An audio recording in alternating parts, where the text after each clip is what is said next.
and expect the Whitecaps to win this game and maybe win it handily. And that, I think, will bring a bit of edge to this T.F.C. group, particularly if they can have success on the night. Well, already Jonathan Osorio throughout the week was giving interviews, and he's like, let's remember, we have the most titles at 8. So you're right, he already kind of has that chip on his shoulder.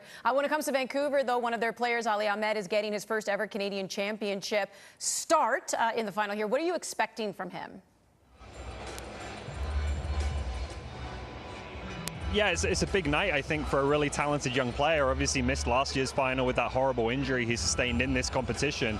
So I'm just really excited to see him play on the back of those national team performances where he's really caught the eye on a stage like this. I think he's a special player. You know, his one-on-one ability, his intelligence and just feel for the game. What he has to add is that final product, and what better place to do it than here tonight in a final. But everyone you talk to in Vancouver and elsewhere about Ali Ahmed's, it could be his last final as well, because they don't think he'll be here very long. They think he'll be one of the next Canadian players heading over the Atlantic to Europe.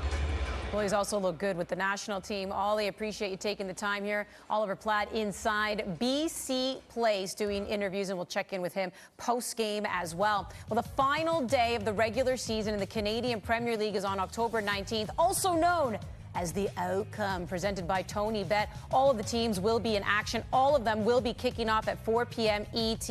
We will be on location. We will be in studio. Who will, I don't know, will it come down to the final day of locking up top spot, top 2? Who's going to get that 5th and final playoff spot? Still so much to be decided in the CPL.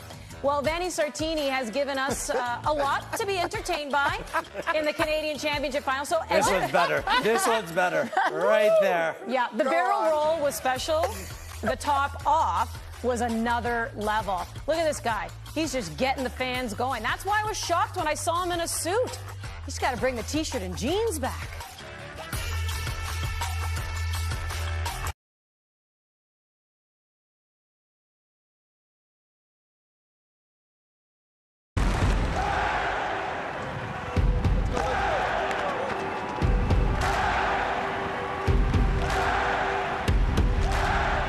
For sport played with our feet. Funny how lending a hand takes us further together.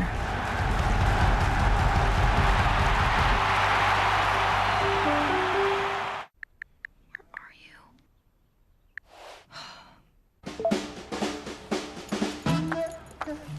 I want to run back to you. All I want to do is run back to you and make my dreams come true. The only thing I ever do is run right back to you. When the stakes are high, only the TELUS 5G network delivers. Life's better with extra space. Space for family. Space for memories. Space for you. Try 4 weeks free. Sentinel Storage, proud partner of Canada Soccer.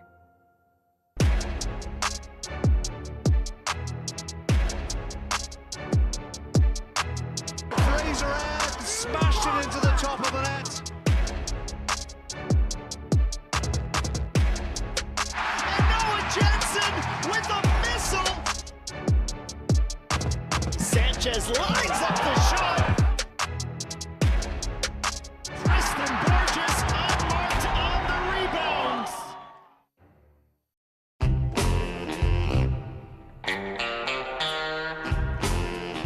This ultimate mouth-watering moment is brought to you by the big, bold, ultimate taste of Ultimate Chicken Hot Dogs, only from Maple Lodge Farms. The first ever Canadian Championship final was played in 2008. Toronto FC versus Vancouver. Can you guys name players in this starting 11? Jimmy Brennan. Yeah, Jimmy. Jimmy. Marisa Dew. Mo Adu. It's Marco Velez. Amado Guevara. Rohan. Carl Robinson, former Whitecaps manager. All right, here's Vancouver. This is a tough one. Not in MLS yet either, by the way. This is 2008. Martin Nash. Jeff Clark is right by his side. Jay Nolly, the goalkeeper. Yeah. Eddie Sabrango, I'm not sure. Final? Do you remember the final? Yeah, no, I do not. 1-0. You remember? Penalty. Who scored? Martin Nash. Oh, go on, Nashy. There you go. You Martin Nash. Go on. 36 minutes, scored the penalty. Nice. Here we go again. Toronto FC, Vancouver Whitecaps in the TELUS Canadian Championship final for 2024. Keys to the game. But keys to the game, good start for Toronto FC, but they need to be able to finish. Largely, it's been a real positive about Toronto FC's season. They start games really well. They're on the front foot, putting lots of pressure, really good on the ball. It's just when it comes to a plan B or their legs in the second half, plan B doesn't exist. Their legs go on them. They've scored 22 goals in second half of games and conceded 40 on the season. It's even worse. They're 7-19 away from home in the second half. For a team that is -10 in terms of XG compared to the Whitecaps who are +6.5, like, it's a recipe for disaster if they go into the second half and things are level or they're down a goal. Need to be up at halftime. Toronto FC, in my opinion, have to make it a bit ugly today. You got to press together, press in moments, but pick your moments as well. This is going to be a long game, and you have to really choose when you go together. I think for Vancouver Whitecaps, if they score first, yeah, they're putting this to bed. I don't see T.F.C. coming back. Yeah, Vancouver very strong defensively as well, being able to shut the door, that's for sure. So here we go. 5 months later, after it all got started, we're ready to crown a champion and hand out the Voyageurs Cup here tonight inside BC Place. Vancouver going for the three-peat. Toronto FC looking for a 9th national title. Adam Jenkins and the man we just saw in one of those photos, just a little bit more gray, same baby face, just a little bit more gray, Jimmy Brennan, will have the call for you right here on One Soccer as you are watching Matchday Live. There we go. There we go. Now we can recognize him. You complete me. You just said the heart. Yeah.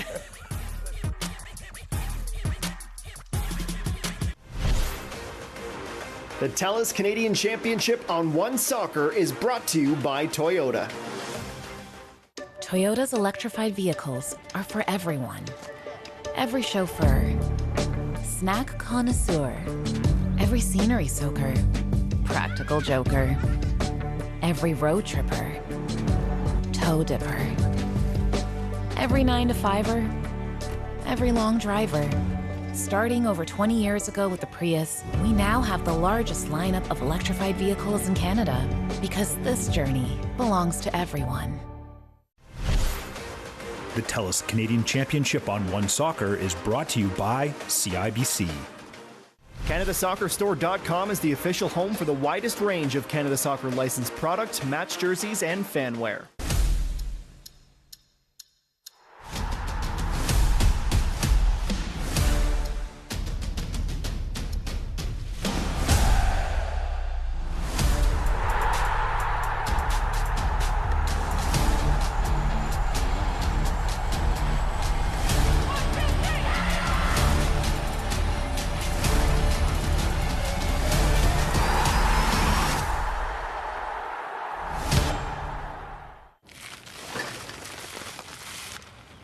Hey, buddy, need some help? Me? Oh no, I got my own system. Let us do the heavy lifting with Walmart grocery delivery. I never thought of carrying it like that.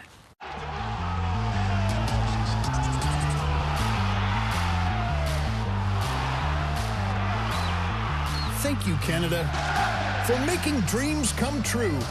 We're with you all the way. The TELUS Canadian Championship on One Soccer is brought to you by Allstate.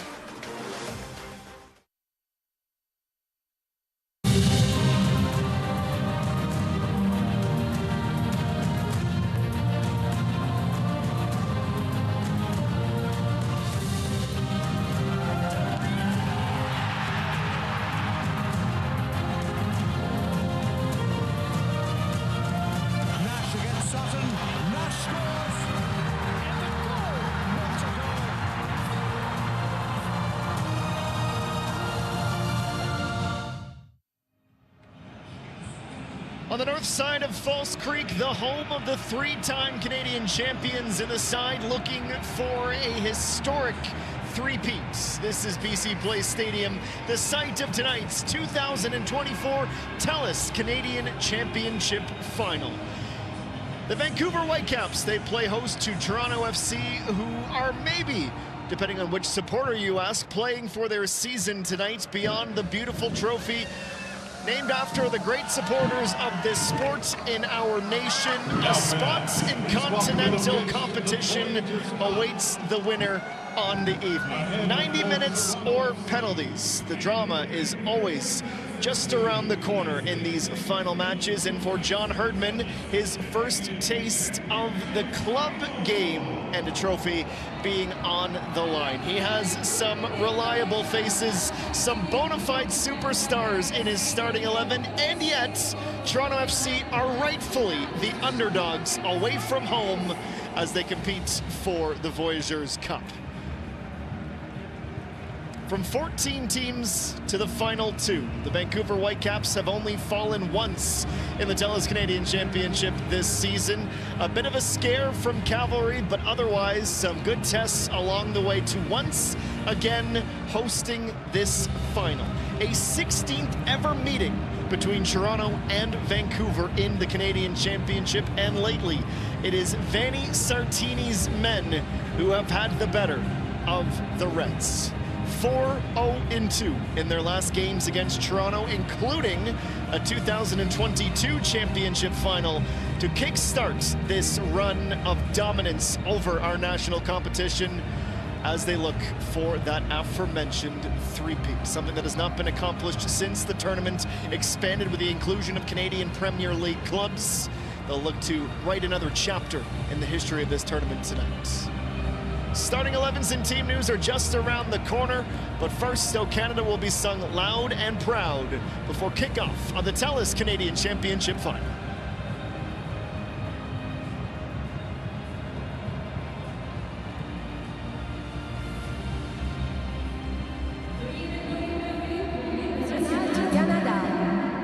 Now at this time, we ask you to please rise if you're able, remove your hats, and join the very talented Marie Huey for the singing of our national anthem, O Canada.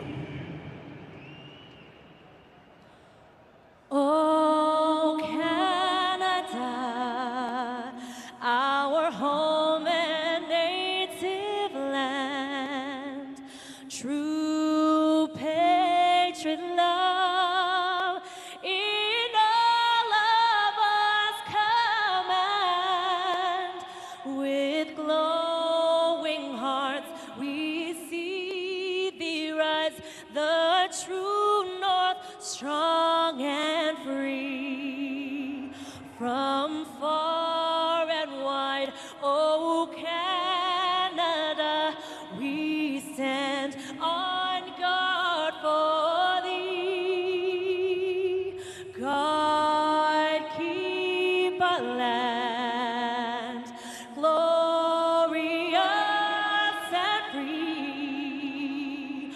O Canada, we stand on guard for thee. O Canada, we stand on guard for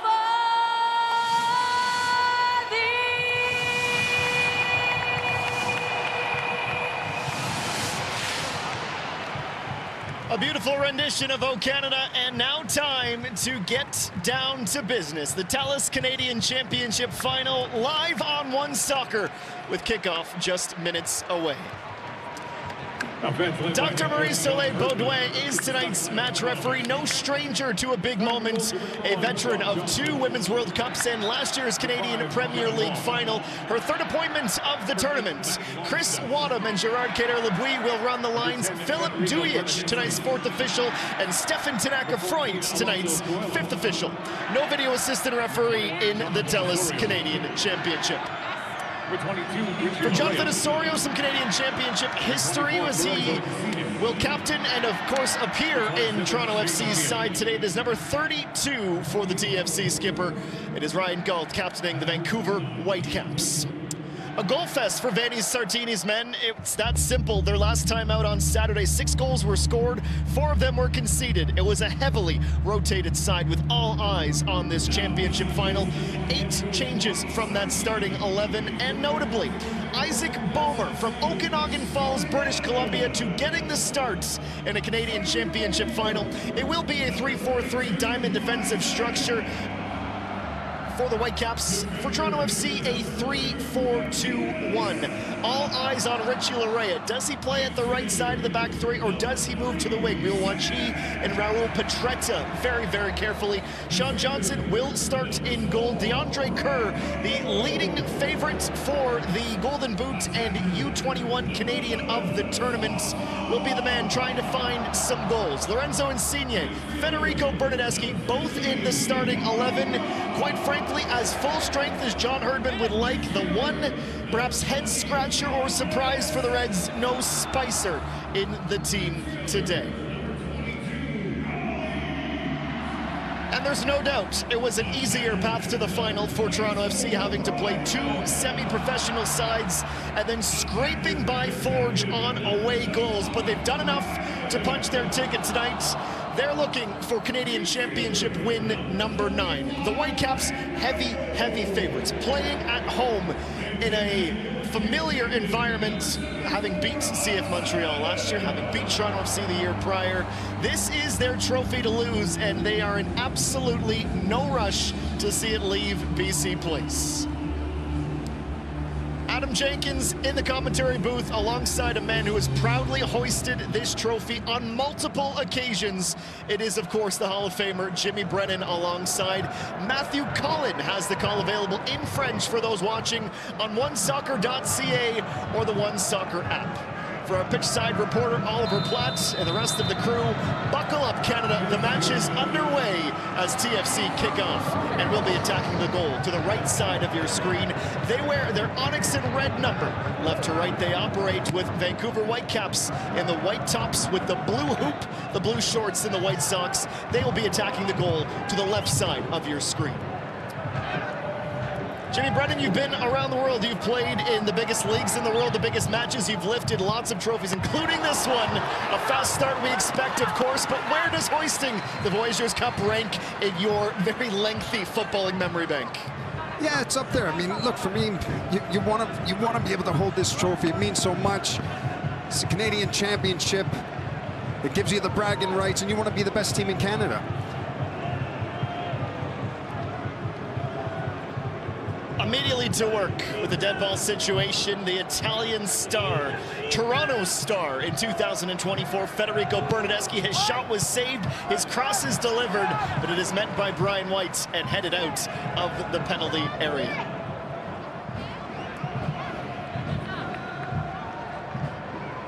You could see in the interviews as well before the match what it means to the coaches, how passionate they are, how much they want to win this game.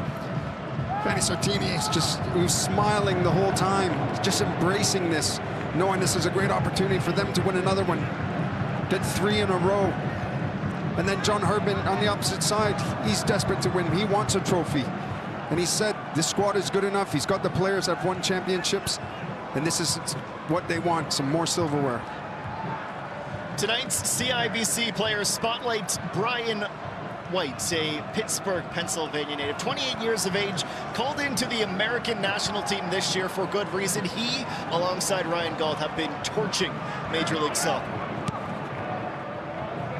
With Shane O'Neill up the middle for DeAndre Kerr. Jonathan Osorio hits the brakes and rotates into central midfield. It's a partnership of Coelho and Longstaff.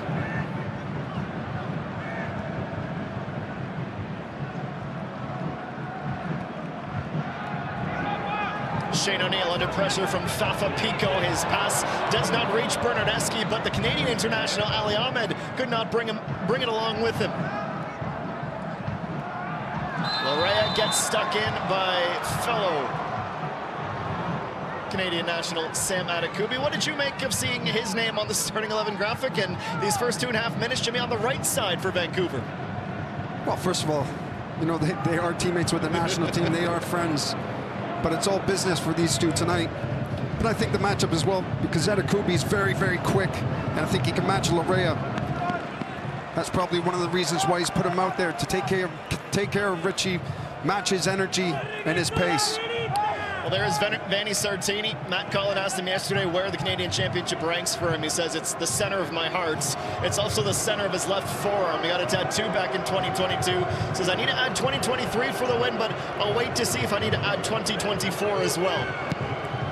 Bernardeschi low ball towards the near post, sent right back into touch by Andres Kubas. Bernardeschi will take his third corner. And John Herdman, of course, the former Canadian men's national team manager, a first-year man at T.F.C. as he tries to overhaul this project. Sights firmly affixed to the Voyageurs Cup. Bernardeschi, another good ball. It's right at the near post this time, which is where Brian White stands. Obviously, set pieces in a final always play a big role. The more opportunities Bernardeschi gets, the harder and harder it will be for the Whitecaps to keep it out of their goal. The Italian once more, flicked on by Osorio, just over Lorenzo Insigne, who could not adjust and tap it in at the back stick. It's a dangerous ball. You can see a few times now they're trying to hit that near post. Terrific flick from Jonathan Osorio. And you can see Insigne is thinking, I can't believe you just touched that. It's falling straight for me. Kevin Long, the center back, running straight on through, looking for 4.5, or excuse me, glory in the first 4.5 minutes of this match.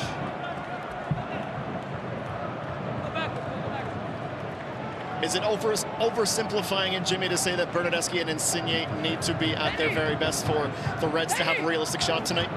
Yeah, they have to. And that's why you bring in those players, because they can change games. They can embrace the big moments, and they don't let the emotions get better of them. So John Herdman and his staff, the players around, will be looking for Insigne and Bernardeschi to light it up tonight and make something happen, show their creativity in that final third. Bernardeschi, who has scored 8 goals and added 8 assists in over 2,300 minutes of Major League Soccer play this season. Drops deep to receive the ball. It takes on the dribble himself through 1, 2, 3, 4, and now 5 Whitecaps in midfields.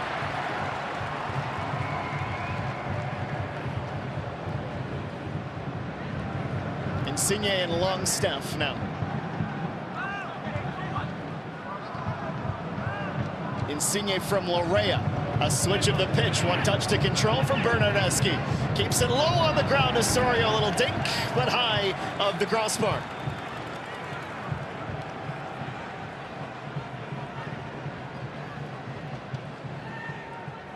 It's a good switch of play here. Bernardeschi, as soon as he takes his touch, gets his head up, lays it back for Oso, but I think Oso was coming in a little bit too quick, couldn't adjust his feet. He just got under it.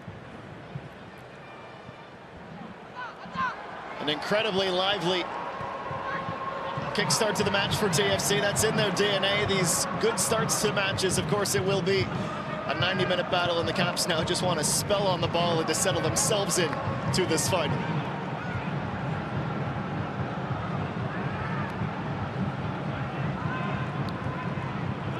It's where the Caps are going to be a little bit patient now. They're going to try to get into that little diamond shape Vanni Sartini was talking about. He wants to control the midfield today.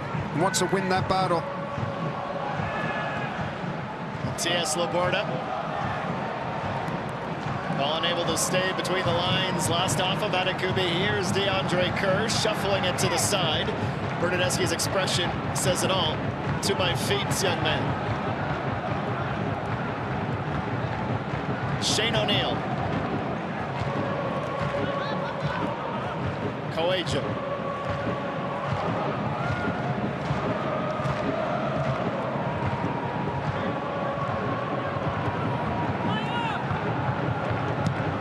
Alonso Coelho. A long pin diagonal ball. Adekubi off his head and into touch. Here is Lorea. Change of direction and a fantastic steal along the line, but Rafite snatches that out of thin air.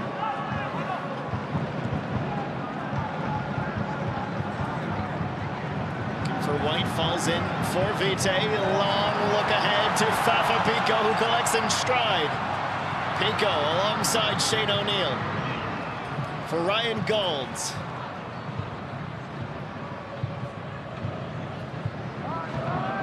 Goes without saying, but what a player Ryan Gould has been for the Whitecaps, what a player he has been in these Canadian Championship finals. Jorn Inge Utvik. Ranko Veselinovic. The 10th time those three have lined up as the trio of center backs this season.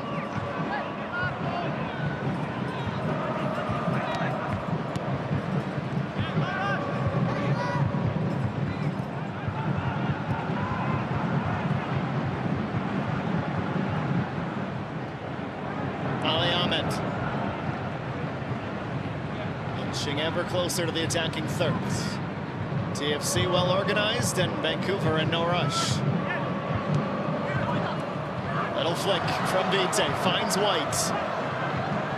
White, Gold, flick for Anakubi. Anakubi across the face of goal. Too close to Sean Johnson, who comes up with the ball in his gloves.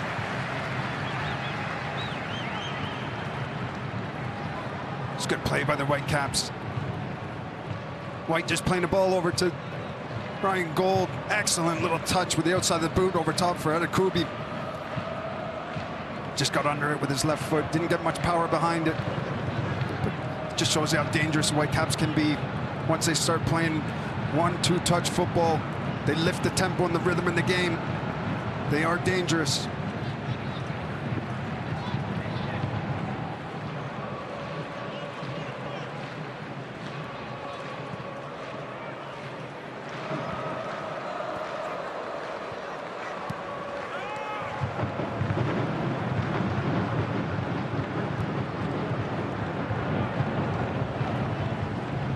Bernardeschi, watched closely by Vic. Still Bernardeschi as he bounces off of Ahmed. He obviously didn't have the run off the ball he was looking for, but Bernardeschi trying to do a lot by himself.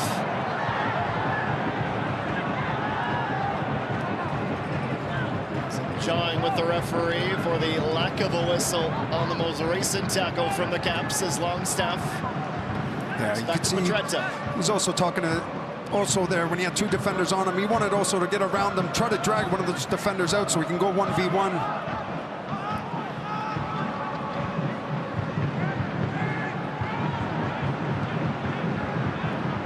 O'Neill. Longstaff, important pass, just past Kubas. Insigne and Osorio. Four Reds in the box. Bernardeschi again, inching closer to the middle. Coelho goes low. Lorenzo Insigne from the right side. Great tackle by Ali Ahmed. Longstaff snuffs out any ideas of a Vancouver counterattack. Just trickling fully over the touchline, right in front of Vanni Sartini.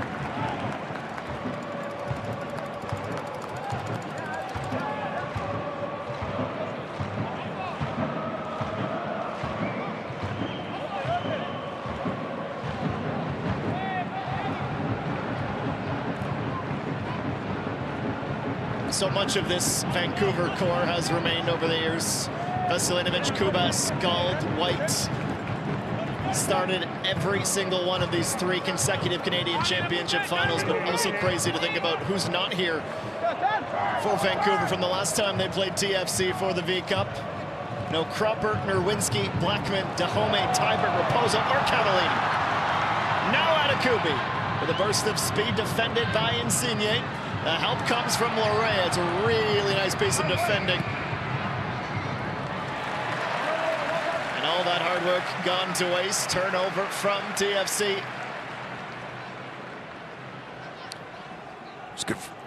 Anakubi just reading the play, nicks the ball, but doesn't see Lorea coming to double team.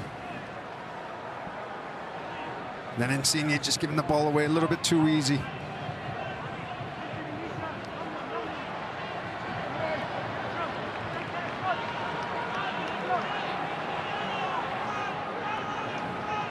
'25-year-old Uruguayan, Laborda. Long toss in the box, searching for Veselinovic. His header once again finds Sean Johnson. Looking up the field quickly, the T.F.C. keeper. Last men back, Kubas and Kerr.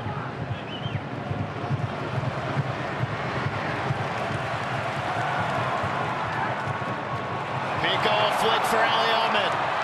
Gold sprinting ahead to join Brian White in a receiving position. Ahmed keeps it low. Gold finds it. Ryan Gold into the box, sent away by Petretta, who was wondering where the offside flag was.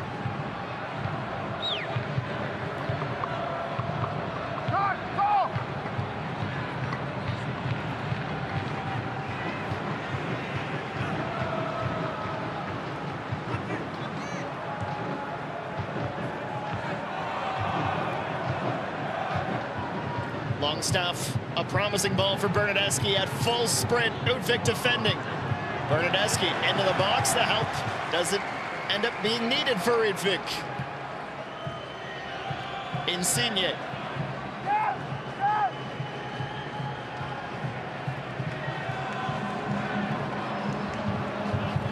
A Toronto swell as we enter the 15th minute.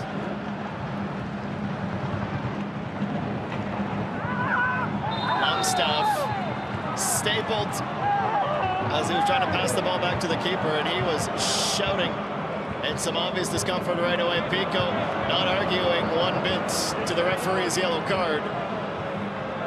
And Longstaff, you absolutely understand the concern on both John Herdman and his teammates' face. You could hear that right away, Jimmy. Those are so awkward, really hard to stop and grip into the turf. Pico's just getting tight, but just there. Lunges out, just catches him in the calf.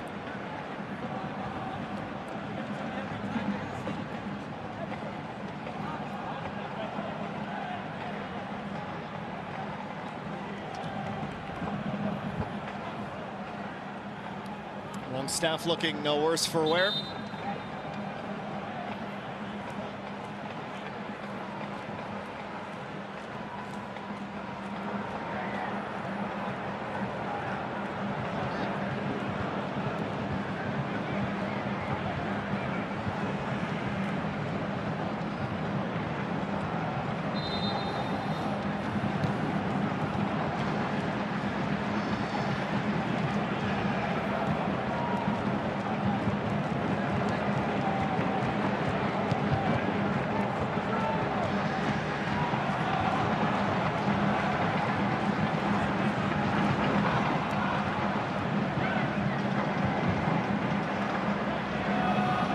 Series of short, rapid passes for T.F.C. Finally a look up the middle. Kerr holds it up.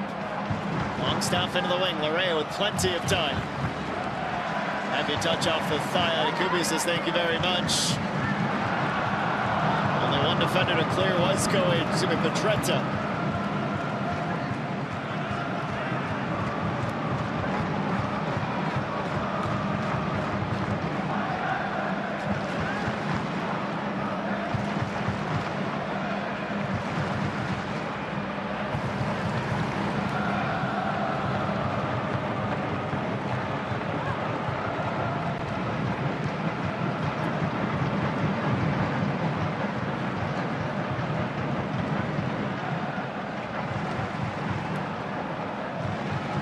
Osorio. Bernadeschi.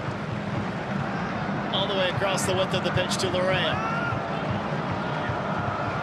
Larea and Anakubi. Longstaff now. Bernadeschi. Couldn't sneak that along. Ahmed and Pico ensure it does not reach O'Neill.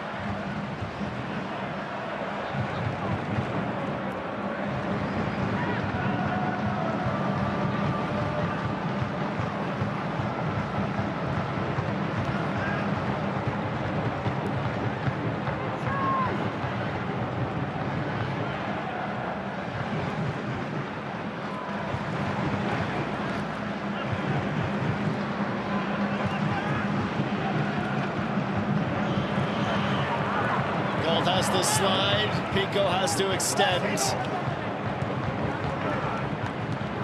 The blue and white finally back in possession. You can see the shape of the Whitecaps when they're defending there. Just below that little medium block. And as that ball went back, they all went together collectively to win it back. They do have a good shape and balance. They know when to defend, when to put pressure. Very organized team.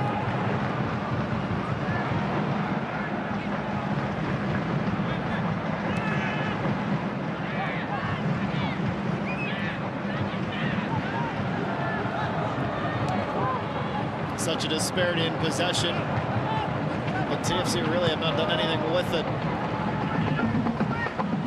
Certainly, though, the Whitecaps will have to be sharper in moments just like that if they are going to do more defending than attacking.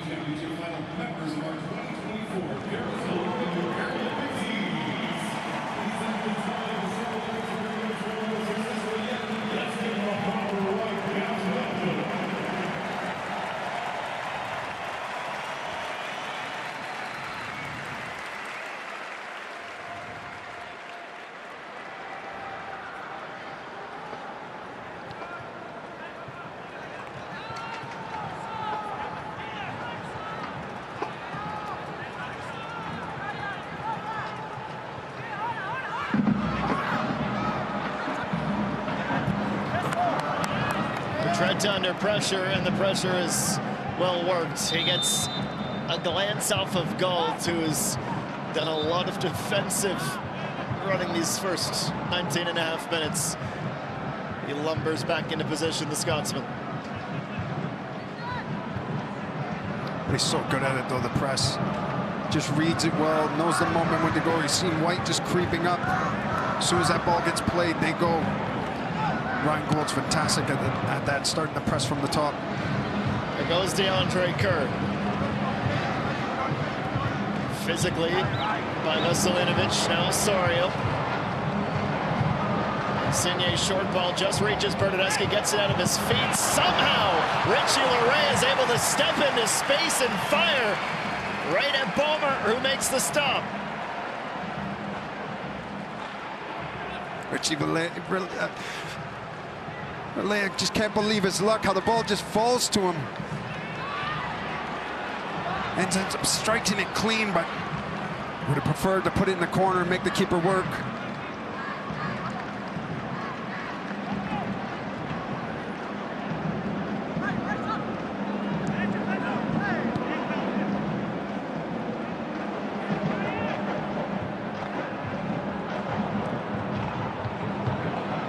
Fourth shot and second on target from Toronto FC of the match.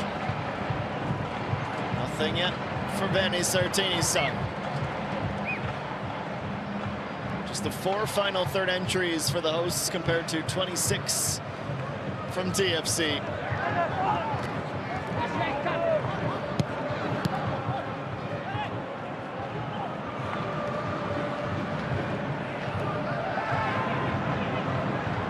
Insigne lofts it over the top.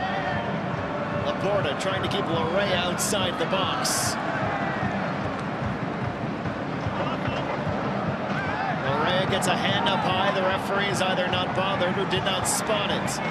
Insigne towards the middle, and just as the Italian crosses it into the box, the whistle is blown, saying head injury.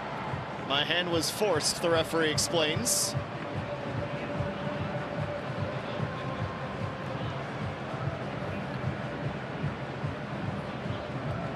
Just his finger, I think his finger pokes him in the eye.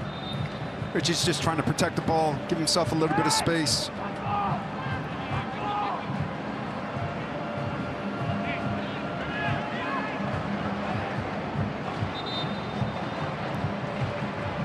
Toronto's second trip to Vancouver in this 2024 season. Back in early April, it was Vancouver piling on early and often from a 6th-minute goal from Brian White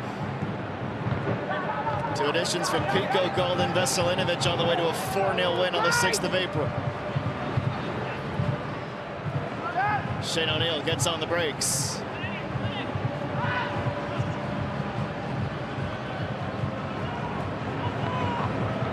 Toronto captain Jonathan Osorio. Back to the touchline, O'Neill. Touch and turn. Ufik. And blocked across Veselinovic, a bit sloppy in handling it. Turnover starting to pile up. Well, the opportunities increase for the Reds. This is Insigne. Stabs it over. Osorio dancing around. Cannot elude Andres Kubas.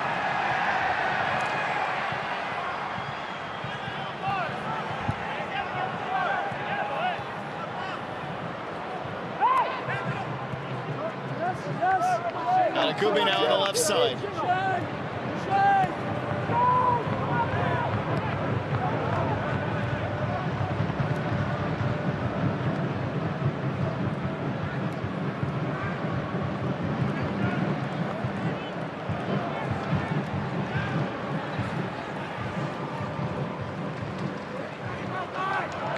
Akubi, nice give and go. Lots of space with which to work, not much time. It's a good ball for Golds.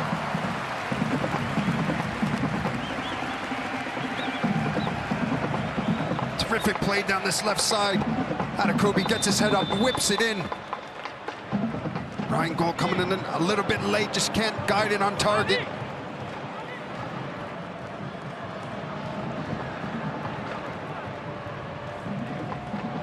Shane O'Neill getting a quick talking to from the referee. Sean Johnson awaits his permission to move the ball back in. Pico just a little bit frustrated as they were trying to break forward. O'Neill just gives him a little shirt tuck to slow him down. The referee's just saying, look, I caught that a little bit, so you're getting your warning.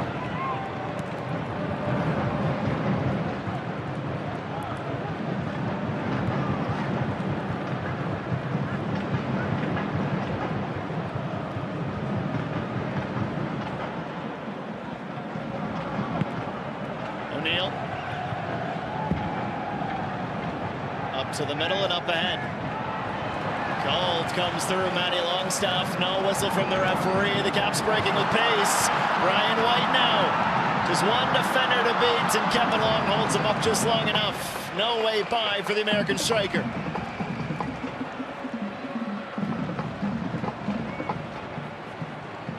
Yeah, you can see here he's just running out of ideas and just knocks it a little bit too long. Kevin Long gets his arm across him.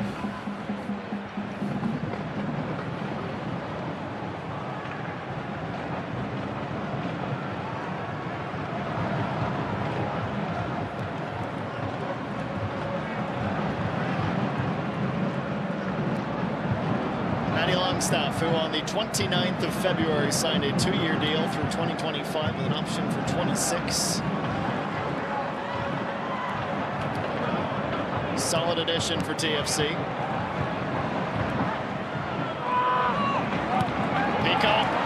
Gold keeps himself on, looking towards the back post for White. A little bit too slow, the speed of the pass. Petretta arrives with time to spare, though Vancouver will take their corner. That's good defending by Petretta. Gets his head up, he knows that Gold's going to try to whip it around him into the path of White. Just gets his head down, starts running, making sure he can gain a couple of yards to block that pass. Vancouver's first corner of this 2024 TELUS Canadian Championship final.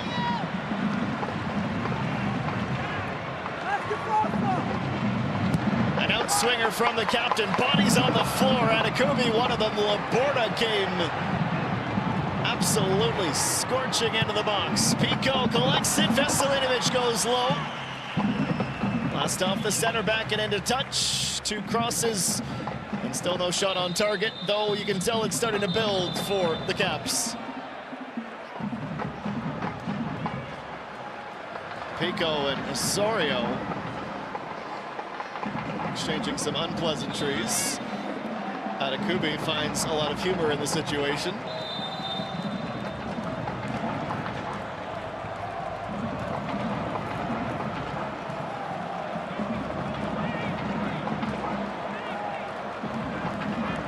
See though in a final, don't you? Getting a little bit heated, getting into one another.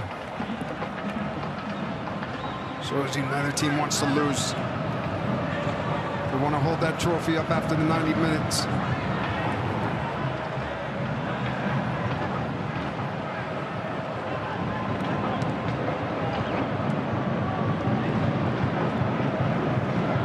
Longstaff and Insigne all getting a touch in the center circle as Petretta brings it over to the attacking half.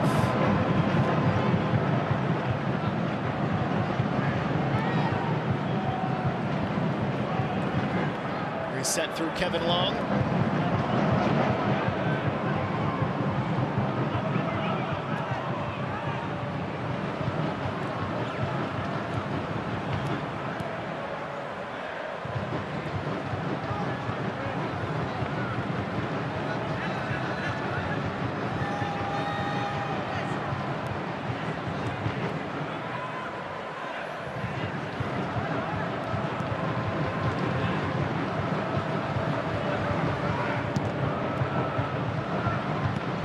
called that time. Passing amongst themselves. The best option was a hope and a prayer down the left side. Far too easy for Vancouver to take it back. This is Pico. Kubi now in for Golds, met by Long. His shot immediately blocked, though. They're starting to get more of their wits about them, Jimmy, in the attacking side of the game. They are. They're winning the ball in good areas, and as soon as they do get it, they want to get forward, and they're going forward with pace and numbers.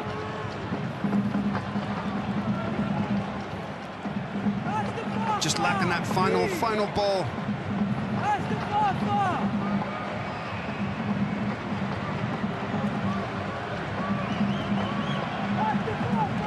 The short option, 5 white and blue shirts in the box. DeAndre Kerr, a defensive header. An additional clearance from Insigne as T.F.C. reset their lines. Gold lays that in, feathers that in for Adekubi.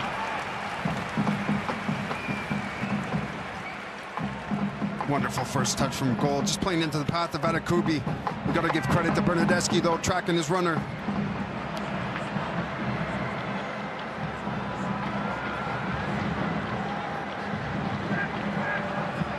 Where TFC's speed of play has got to be a little bit quicker. You know, the Whitecaps are just trying to set up little traps, just waiting.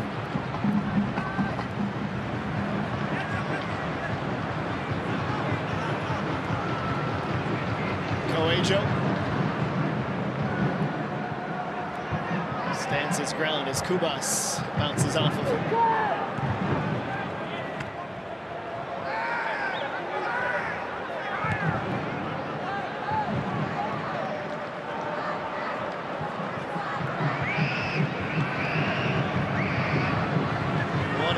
Jimmy, with Adekubi and Ahmed switching wings, as it does force Bernardeschi to be a little bit more defensively mindful. Pins him back and keeps him out of the attack, more so than his rampaging start to this match. A crunching tackle on the aforementioned Italian, and the noise in BC play starts to increase. Pico, he's won a throw.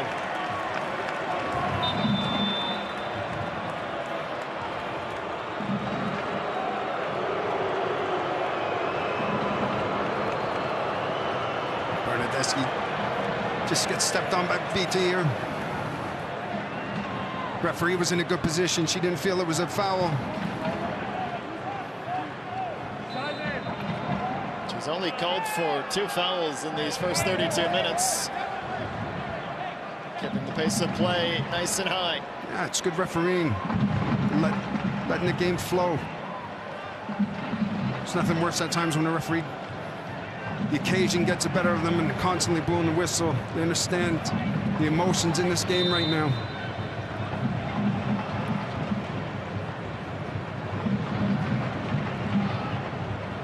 Laporta with a little extra spring in a long toss into the box, headed down into the turf by O'Neill. Now Laporta tackles in Bernardeschi just outside the box. Now Selinovic can't get the crossing, but Laporta to the loose ball.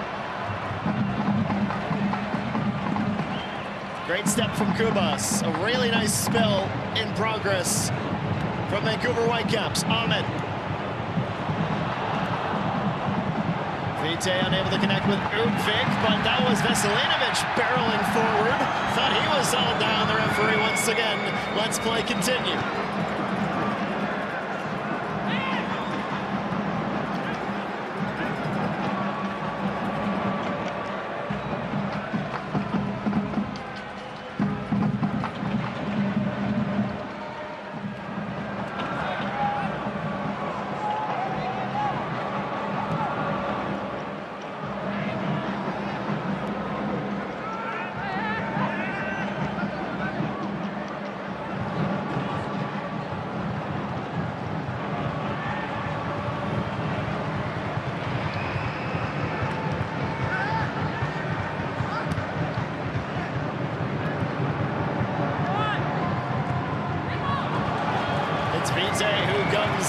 From 2 T.F.C. defenders with the ball and a great pass from Ahmed. Pico's into the box. It's behind White. White will argue he was fouled, that there should have been a penalty. Absolutely needed to be much more in front of him to give him a chance to take that home one time. Pico, though, on the turn. Fafa Pico! Denied by Johnson. Ahmed holds up Insigne into his feet. Referee says foul. And now everyone in white and blue will say, what about our missed penalty? You can see the frustration from the Whitecap players.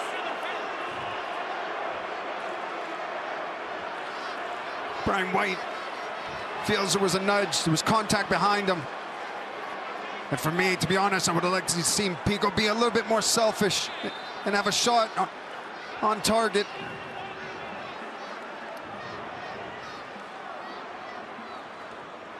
Again, it's good play from the Whitecaps, getting down the flanks, getting in behind.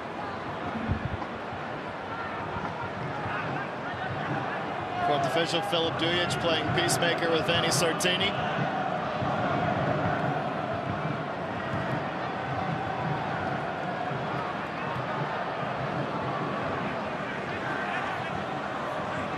Ten minutes from first half stoppage time. The Whitecaps, for as much as they might have been on the back foot in the opening 20-25 minutes, really limiting, much in the way of a high-quality scoring chance for T.F.C, and now we're growing into this game themselves.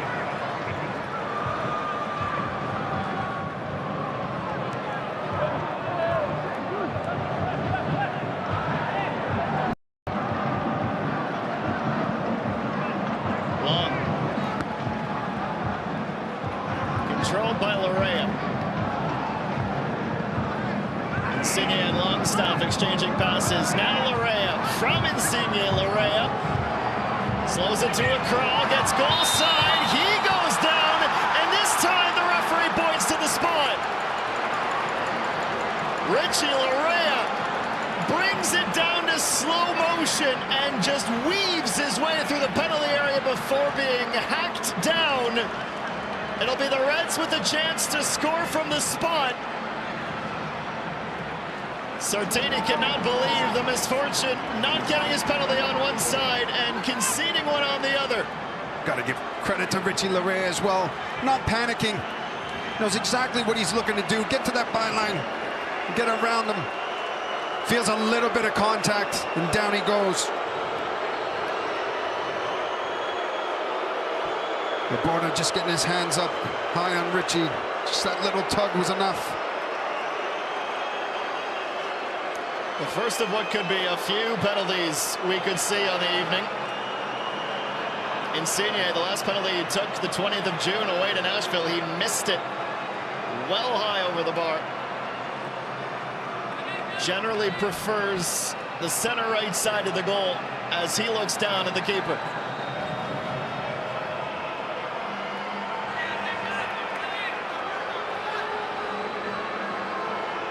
Making sure all are outside the white lines. Bernardeschi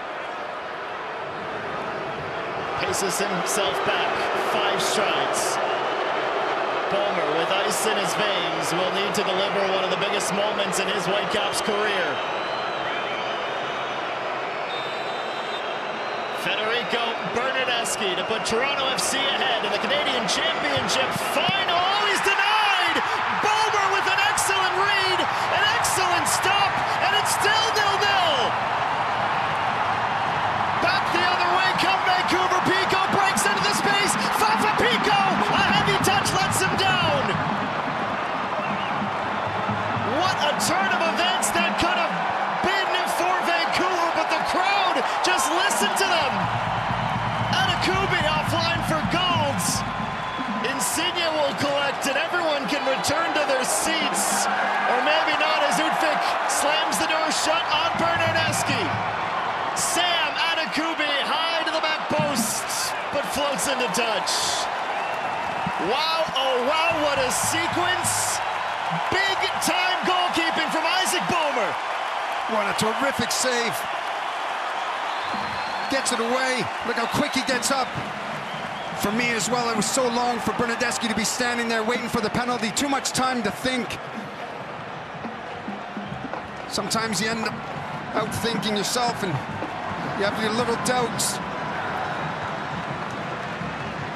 It's amazing how quick it can turn around. And the Whitecaps finding themselves in on goal a few seconds after the save. August 20th, 2020. Isaac Bulmer signs an MLS homegrown contract. From Pinnacles FC in the Okanagan to Canada's biggest stage. An absolutely brilliant save on Federico Bernardeschi as DeAndre Kerr is fouled. Pedro Vita.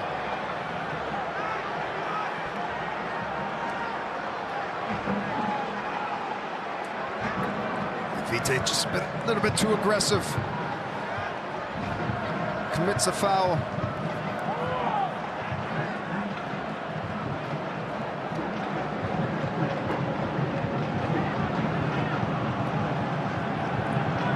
Minutes have come and gone at BC Place.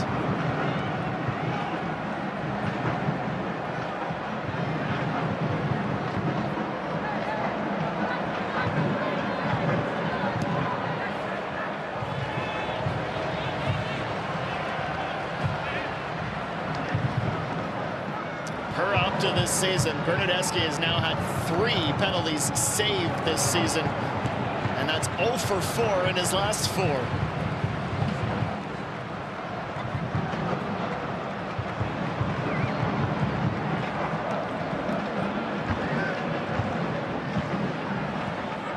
Ludwig.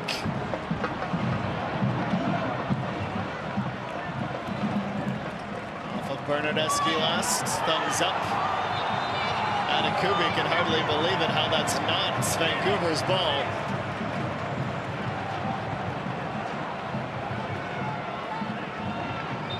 Certainly off the toe of the Italian, there's not much argument there either.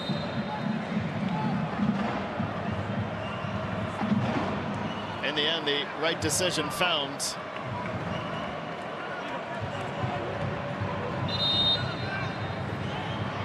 Laborda has to encroach 4 or 5 more steps closer and closer to the corner flag.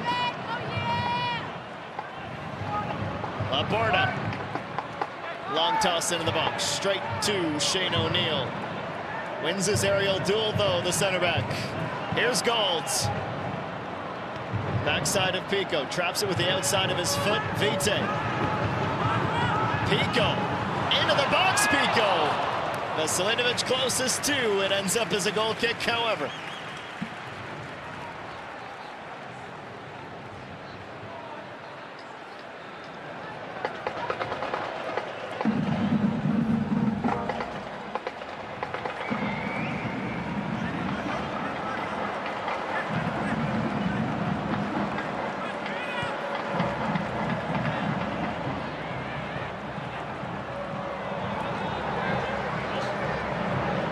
Pressure from Gold, pressure from Vite, pressure from White.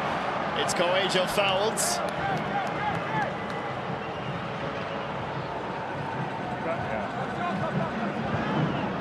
Again, good pressure from the Whitecaps. Every time that ball gets played, there's numbers around them, around T.F.C, and they find it difficult at times. That's what goes going back to what we were saying. It's just that speed of play, a little bit more movement.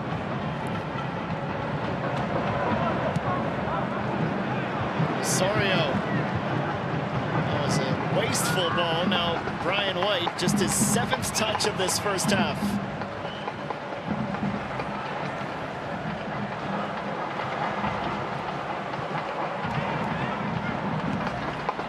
In from Laborda. There's enough from O'Neill, just how the positioning to prevent the Scotsman from making that dangerous.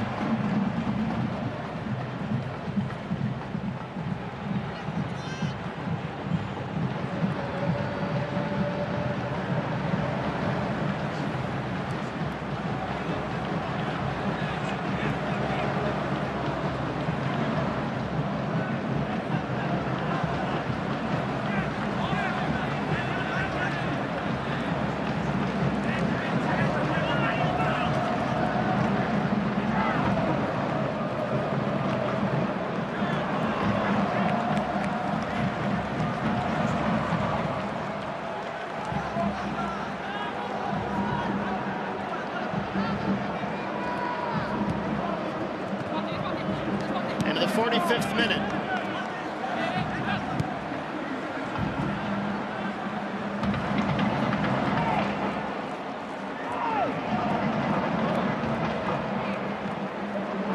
At this point, neither side certainly want to concede so close to halftime. Neither will be entirely satisfied with their opening half performances, but some positives for both clubs to take. Reminder to our Canadian audience, we will send you back into the One Soccer studios. Andy Petrillo, Gareth Wheeler, and Jordan Wilson with your halftime panel.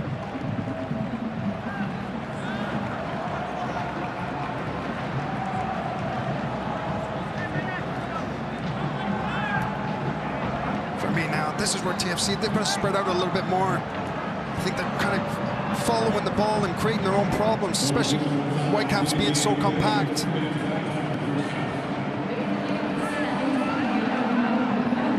First of 3 minutes of stoppage time in the first half, a high arm, an inadvertent clothesline from DeAndre Kerr will see him cautioned.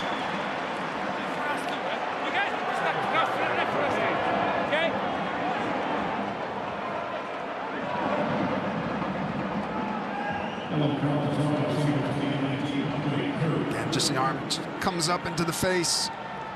See, just runs by. It's a bit of a striker's challenge. Keeps going at this rate, we might see Vite come up for the second half with a face mask on. That's an eye gouge and a chop to the neck in 45 minutes. Yeah, his face is taking a beat.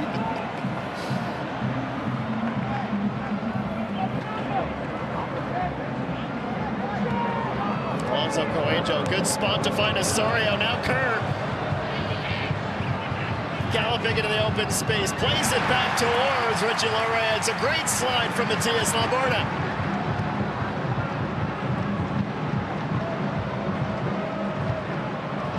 O'Neill just about had his pocket picked by Ryan Golds. We're halfway through first half stoppage time.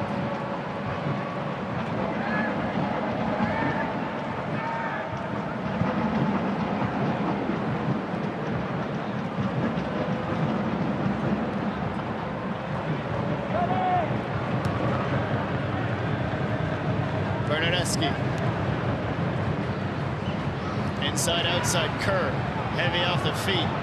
Bernadeschi gets it back, but overruns the ball. Some numbers for Vancouver, they can use it wisely. Big fight for Gold, who's thrown by O'Neill. The referee does agree that that's a foul. Now some pushing and shoving. Just on the horizon, it's Long being separated by Longstaff.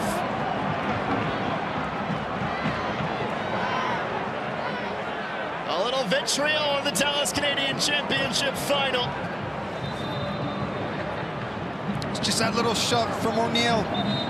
Ryan Gold's just trying to get around him.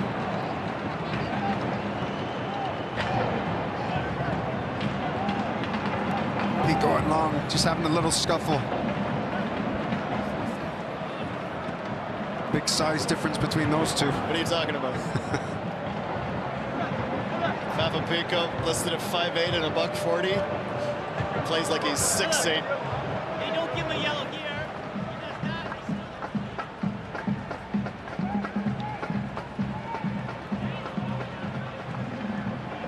And what should be one of the final kicks of this opening period of play.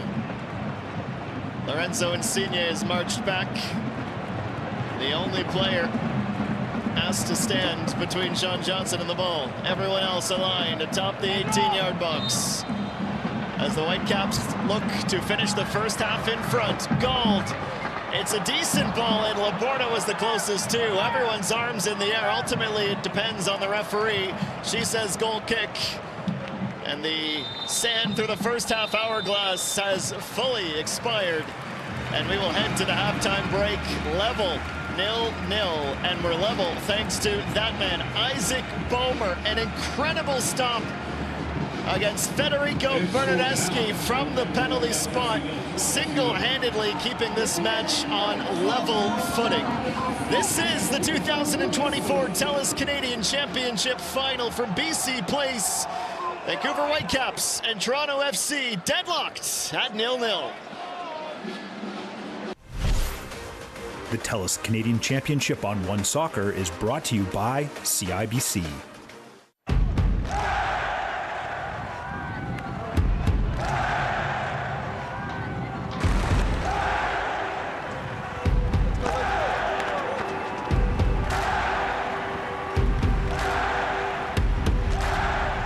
For a sport played with our feet, funny how lending a hand takes us further together.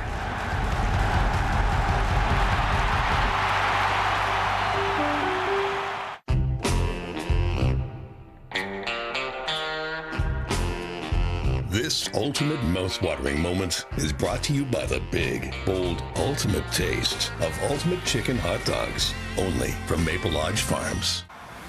Canadian soccer fans, we're different.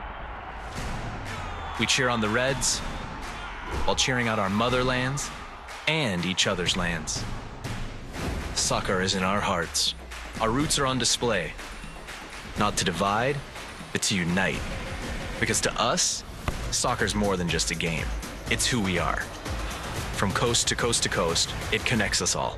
Cheers to us. Cheers to the game. Toyota's electrified vehicles are for everyone.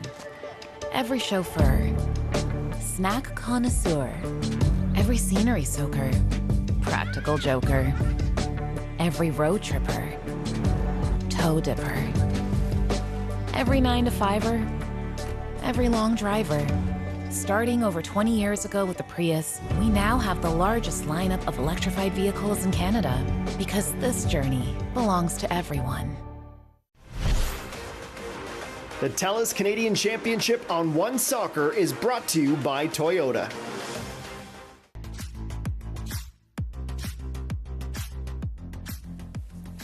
Soccer fans in Vancouver delighted to hear the news today that BC Place will host some CONCACAF Gold Cup games in 2025. So a lot of footy fans will be looking forward to that. We did see a match last time out in Toronto as we are bringing you the TELUS Canadian Championship final right here on One Soccer. Welcome back to Match Day Live. No goals scored inside the first 45 minutes. Andy Petrillo alongside Gareth Wheeler and Jordan Wilson. Lots of drama, though, that's for sure. Yeah. So let's take it to a no pen, a pen. Should it have been a red card? Let's go linear here. And first, let's begin with Brian White because Vancouver at first believed they deserved a penalty kick. Slow to get involved in this game. Toronto FC were on the front foot. Then things started opening up for Vancouver Whitecaps on the counterattack. Fafa Picault is in all alone.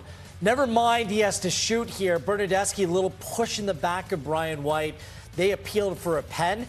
It reminds me a little bit of Bernadeschi against Para in the last round, Toronto FC and Forge. I think it was more blatant last time around against Forge. Nothing was given that time. I don't think anything should be given that time around either. Yeah, and I think that's the correct call in this moment. You see defending 1v1. If you grab, you are going to get booked. You are going to give a pen. And you see nowadays, Wheels, that defenders now, they put their hands behind the backs. You have no balance in that situation. Bernadeschi, everything on the line. Big save by Bomer. Stood tall. You saw his face, but look at that. That's bravery. Gets a hand on it.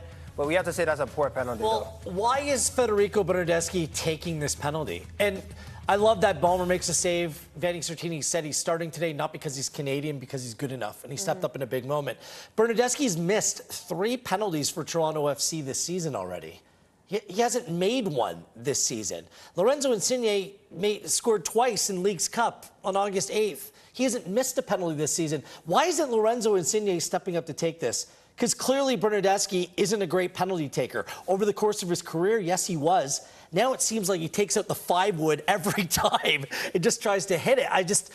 For me, that's Insigne's to take, and I don't know what the thought process. John Herdman, obviously, around the Canadian men's national team, David or Davies not being clear on who takes penalties, perhaps this is carried over to the club side as well. Quickly, it's a big dog. It's a final. The big dog should take it. That's Insigne. I don't know why he didn't step up and take that one. Yeah, that was a big missed opportunity for Toronto. But the thing is they did come out flying in this game. Wheels mentioned, first half for Toronto FC, they were on the front foot. They're playing good football. But this was their chance to go ahead. For me, they had the bigger chances this half. This is literally 12 seconds in the match. played out a long ball off the start, and it lands on Bernardeschi. He's running at defenders, making things happen. They had corners. They look deadly, Wheels, going forward. Well, this is deja vu for me. It's Groundhog Day. I see this from Toronto FC almost each and every week. A team that generally comes out on the front foot. They move the ball quickly. They're lively. It's when frustration sets in and you're asked to come up with plan B. That's where it gets difficult. So it didn't surprise me over the first half an hour that Toronto FC were the better side in this game. But again, the inability to capitalize is what inevitably hurts them.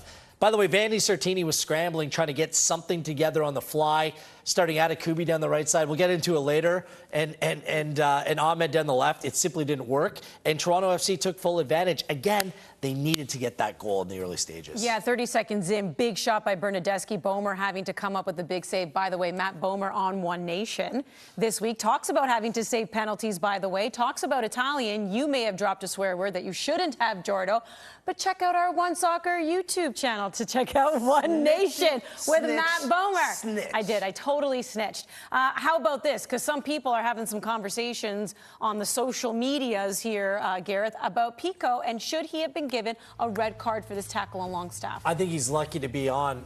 That first glance, I just thought, oh, he just kind of swooped in, caught him from behind. But if you slow this down, and we're going to see this right here, he comes down studs first on the back of the calf. I think he's very lucky. No VAR in this competition, or Pico would have been sent off. I think he is lucky. I mean, in today's game, when you can look at things over and over, you catch anyone high, you run a risk of getting a red card. I will say the referee does the right thing, in my opinion. Given that yellow, this is a final. You have to be very, very sure if you're giving a red card and flashing that out. So I think she made the right decision. Well, and it's a good thing that Longstaff was okay as well and was able to get back up and continue. So already a ton of drama in that first 45, but no goals here in the final. Who will be crowned the 2024 national champion? A great chance here for Toronto FC. Richie Larea, of course, it has to be him earning the penalty, but Bernardeschi can't convert. The face on Herdman says it all. The reaction by Bomer says it all. More when we come back.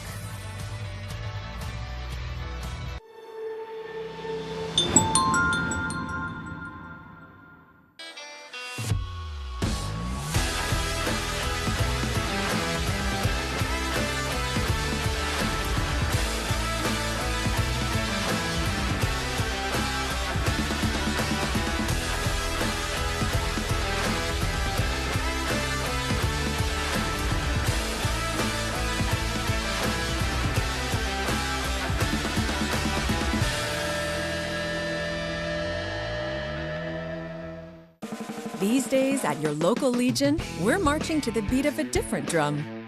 On a mission to support veterans, to have fun, and to welcome everyone to our ranks. You don't have to be a veteran to join the Legion. And as a member, you'll join thousands of others serving our veterans, our communities, and our country. Oh yeah, and our Member Perks program will save you thousands on shopping, dining, products, and services across the country. Join us at legion.ca.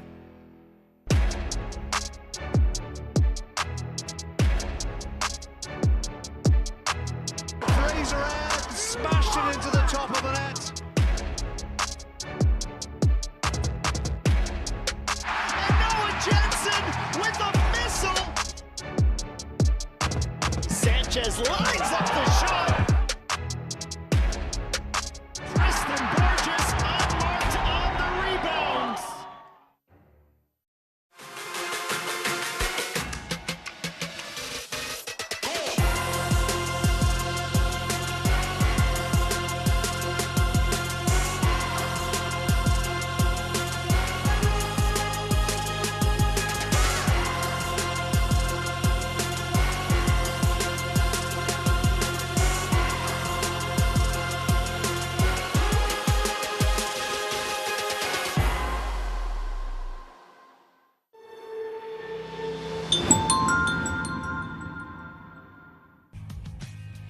Pre-game show, I had to make fun of Wheels for getting the quote wrong in movies, and I just can't believe that I kept saying Matt Bomer, who's like in Magic Mike, when I'm trying to talk about Isaac.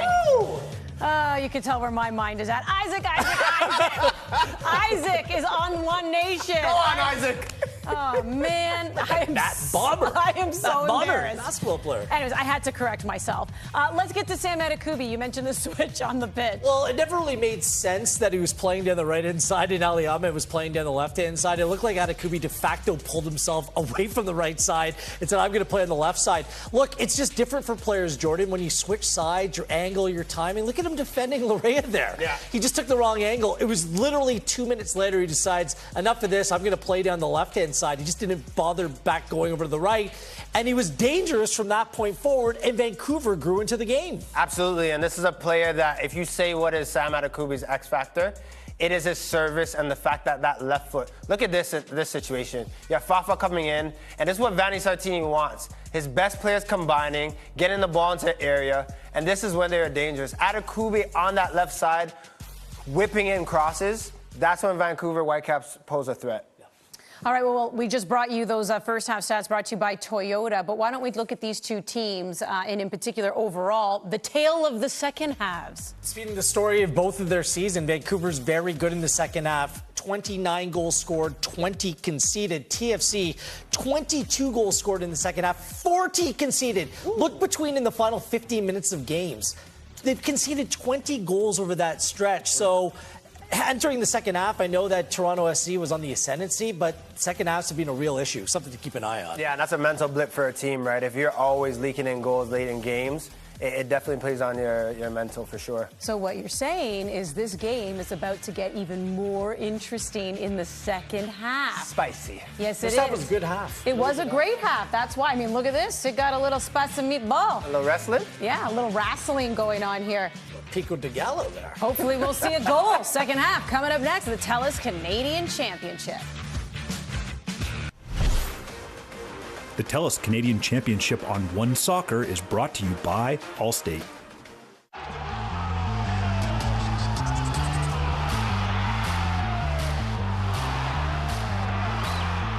Thank you, Canada, for making dreams come true. We're with you all the way. Hey, buddy, need some help? Me? Oh no, I got my own system. Let us do the heavy lifting with Walmart grocery delivery. I never thought of carrying it like that.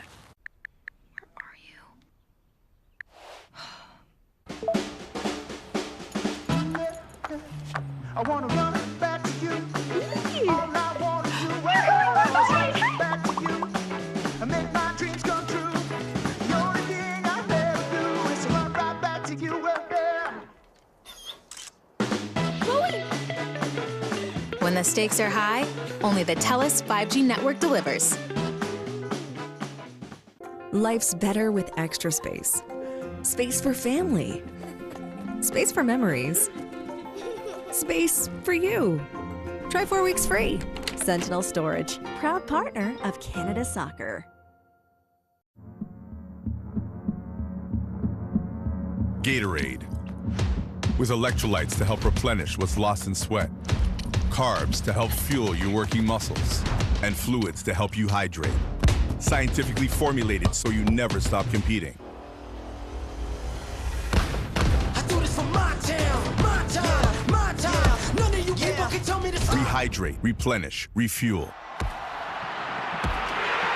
Gatorade. CanadaSoccerStore.com is the official home for the widest range of Canada Soccer licensed products, match jerseys, and fanwear. All square between Vancouver Whitecaps and Toronto FC. Vanni Sartini will go to his reserves prior to the start of this second half, removing Ali Ahmed and adding the 25-year-old native of Hamilton, Ontario, Ryan Raposo. 3 goals and 4 assists this season. 21 starts and now 35 appearances across all competitions in 2024. We're looking for a goal in the next 45 minutes. Otherwise, the Voyageurs Cup will be contested through a penalty shootout. Toronto FC and Vancouver meeting once again. The Reds trying to halt Vancouver's run at 2 trophy lifts on the bounce and look for their 9th ever title. Vancouver, a 3-time champions, 2-time defending. like to see the Voyageurs Cup stay on the Lower Mainland. Fafa Pico, depending on who you ask, could consider himself lucky to still be in this match. He is a Vancouver Whitecap, the only Vancouver Whitecap on a caution from that first half. He also had that shoving match with Kevin Long late in the first 45. DeAndre Kerr carries a yellow for Toronto FC. The host Whitecaps wearing their white and blue tonight. They attack the goal to the right side of your screen. Toronto FC in red and onyx from right to left towards Isaac Boehmer's goal on the north side of BC Place. We have Oliver Platt, our pitch side reporter between the benches. Matt Cullen on the call in French for those watching on onesoccer.ca or the OneSoccer app. That's audio track number 2. And myself and the Hall of Famer Jimmy Brennan here with you. What a privilege it is to lend our voices to our national championship final. 8:11 p.m. local time here in Vancouver. Gone past 11 p.m.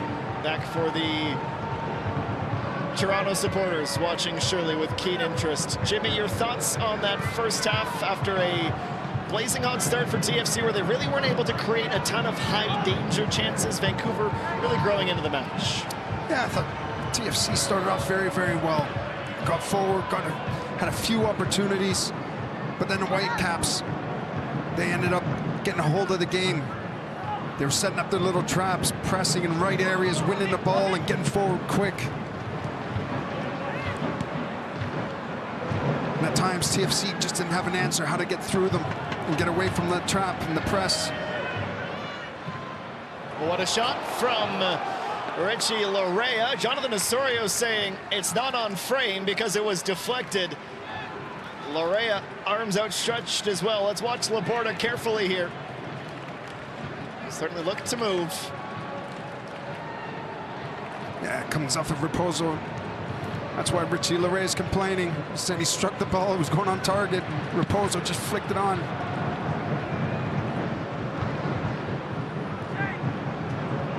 Jonathan Osorio through the legs of the Whitecaps midfielder. Now DeAndre Kerr for Lorenzo Insigne. Takes it on the volley and does not miss by more than a yard.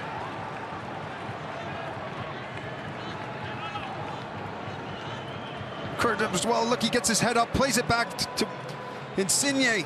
He adjusts his feet, gets his hips over the ball, but just can't guide it on target.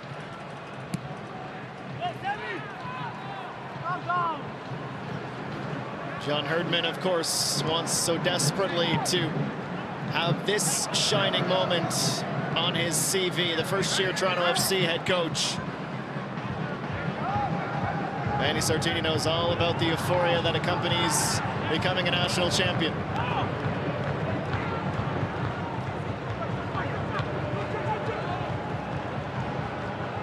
Richie Larea, tackled by Raposo, who's deemed to be late by referee Maurice Soleil-Baudouin. A 41-year-old native who now calls Halifax, Nova Scotia home. Chris Wadham, Gerard Cater-Labouille, Philip Dujic, and Stefan Tanaka-Freund round out tonight's officiating crew for the Canadian Championship final. Fantastic job to steal the ball by Cubas. Now Fafa Pico. Too far in front of goal. He'll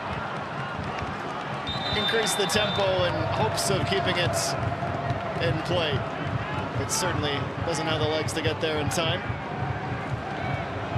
Coelho is told his commentary is no longer required by the referee as T.F.C. take the throw deep in their defensive half.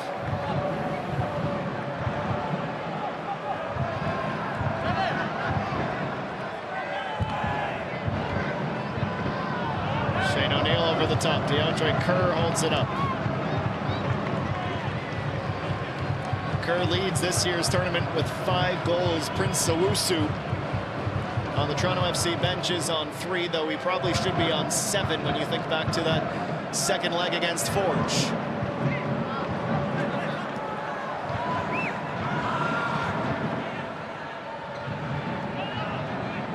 Great to have you along OneSoccer tonight. To our neighbors south of the border joining us on Fox Sports 2. You are more than welcome to see Canada's pinnacle competition. Here is Bernardeschi.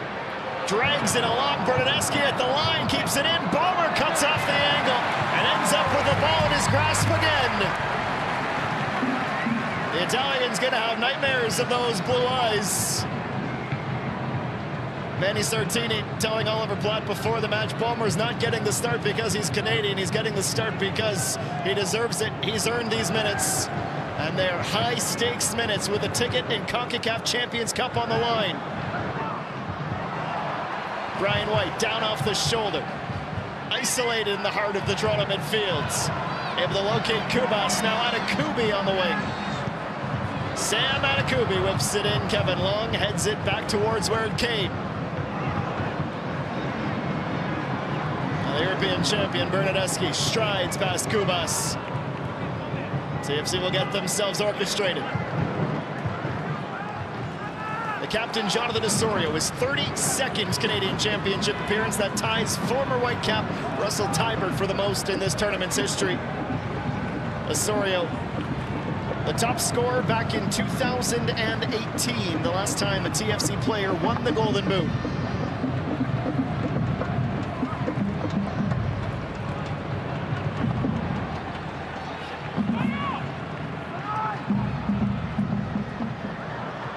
Over the top, Pico runs out. Johnson well out of his box. Has time to take a touch. Anticipation, the tension was rising. You could hear the oohs and ahs exhale across the stands. Richie Larea. No way past Matias Laborda.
Has Pedro Vite precisely where he would like him.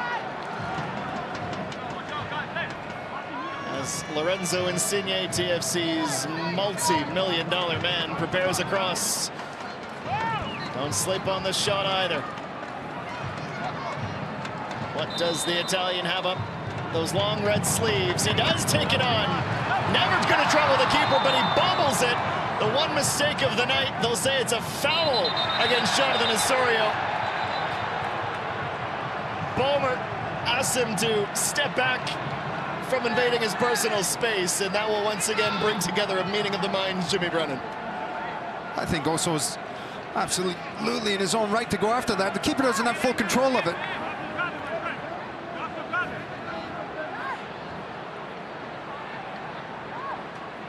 See, Bomer's a little bit frustrated as well. Not just at Oso, but probably himself as well, because he knows he should have held on to that, because that could have been a disaster for him.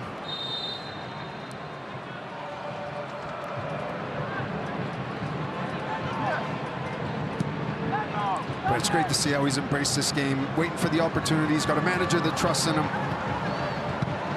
He's the man at the box, he's vocal, and he's come up with some great saves.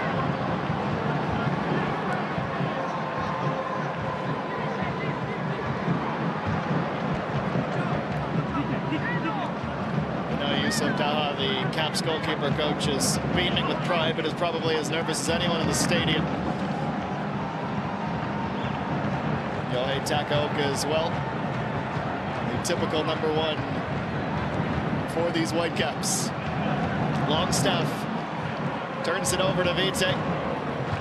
That's where TFC's just giving the ball away a little bit too easy. They're just too tight, trying to play these little threaded passes, and Whitecaps are just picking them off. When TFC does get joy, they're more spread out, opened up, trying to separate the Whitecap players.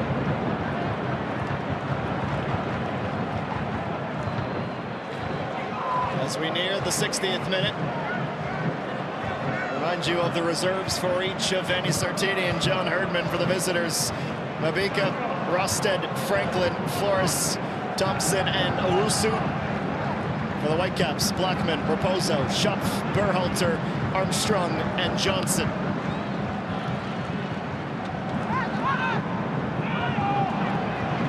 Raposo being the only switch at halftime.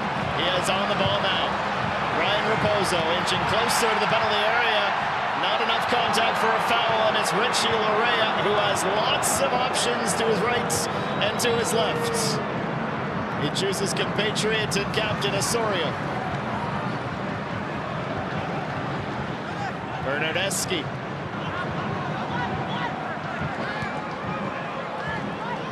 Longstaff quarterbacking. Insigne now.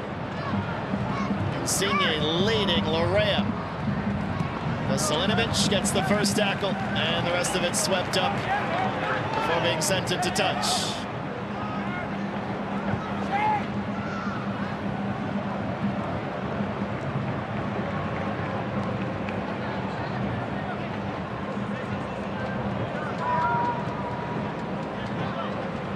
Pitch side Platt reporting that Alessandro Schopf being prepared as we inch closer to the 60th minute. Osorio. Oejo. Longstaff skips once on Insigne. Insigne hands it off to Longstaff towards Bernardeschi at the back. Ricocheting off of Adekubi, but Kurlast will be a goal kick.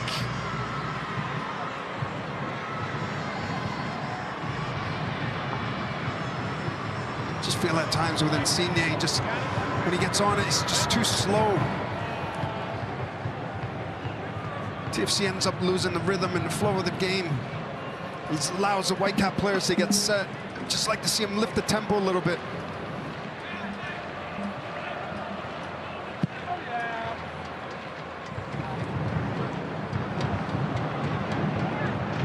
Pico loses his aerial challenge. Adekubi takes a pop as he finds Gold ahead. Advantage is being played. Gold into the box. It's Sean Johnson. Levitates for a moment. Full stretch. A quick catch and release. It's good to see from Sean Johnson. Just controlling the box. The ball's in the air. He's not waiting for White to bring it down.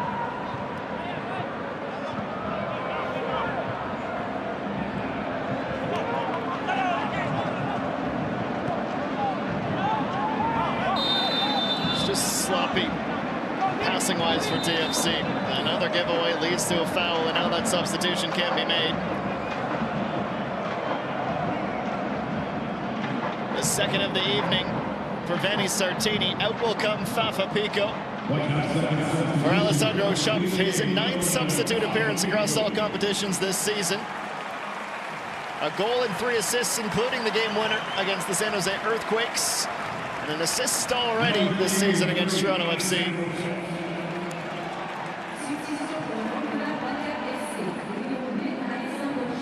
Perhaps with that caution, a bit of preservation as much as some fresh legs for Vancouver Whitecaps.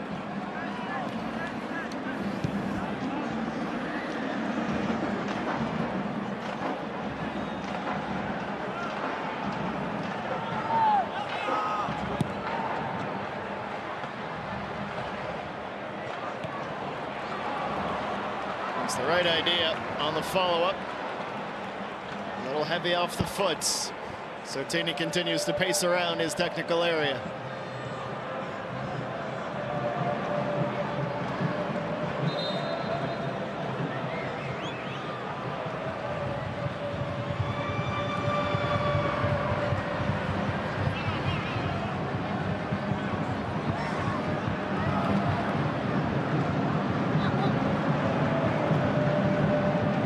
Shane O'Neill uncontested as he leads Toronto back into the attacking half. Signe. Loré up. Well, he went looking for that foul. A bit of contact with Raposo and then stands up. The Vancouver substitute. He's applauding himself as much as the referee's whistle, and he's right to do so. It's good play from Raposo. It is defending well. Puts his hands up, knows he didn't commit a foul. And obviously, Richie Loré reacts. Raposo goes down, but doesn't get caught up in it. Norwegian center back, a long ball for Anakubi in a race with Long. A half-second late, though. Long takes no chances. Kevin Long read that well. Saw there was no pressure on the ball. Knew it was going long and dropped off a few yards because he knows the pace of Sam Anakubi. Put it off of Anakubi, take the throw.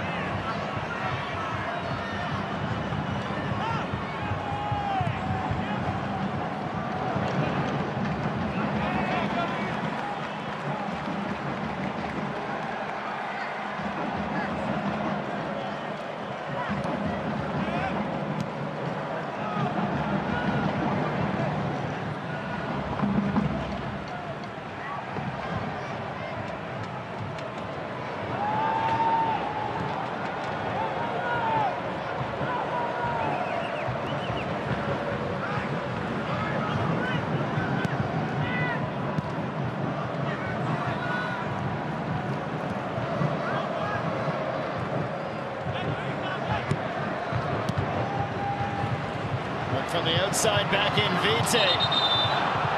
Arrived on the line. Well, the ball had fully crossed into touch. Just looked like with the spin on the ball, it was going to stay in. The referee's assistant got it right.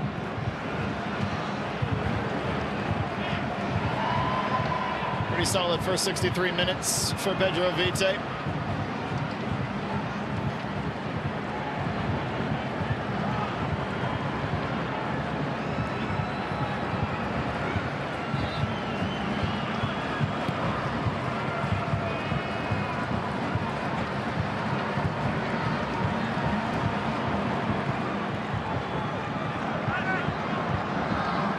Longstaff a switch from left to right. Bernadeschi had to try to adjust.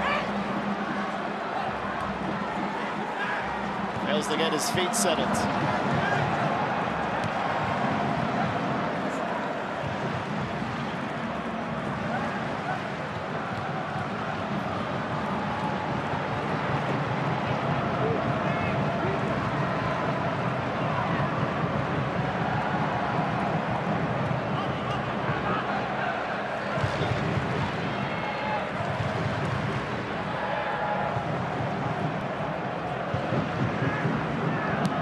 John Herdman preparing his first substitution of the match.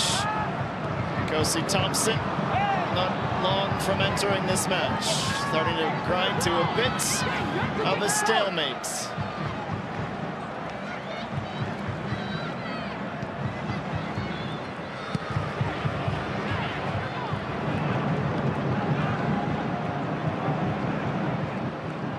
Vite, great speed.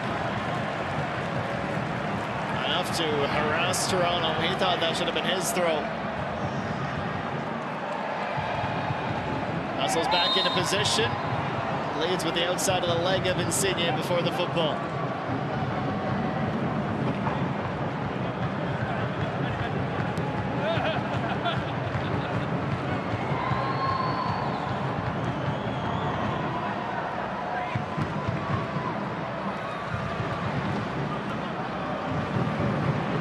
Toronto FC have not scored since the 30th minute. And in 2-1 win against Austin. They've been blank 2-0 in each of their last 2 games. Losses to Columbus and Colorado.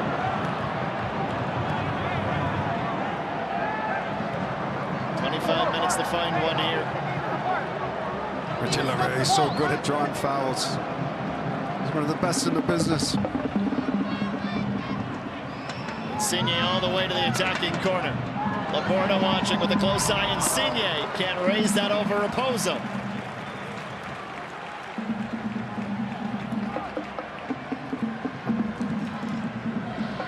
It's a couple times now. Raposo's just coming into the right areas, making himself big and brave. He's got a head on it.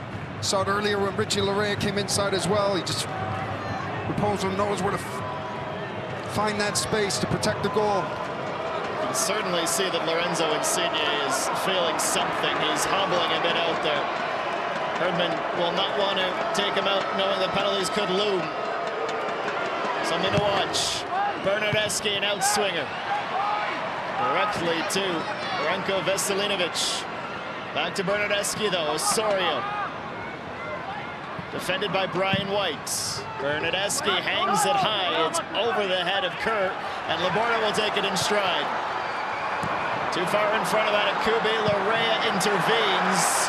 Can't find a pass though.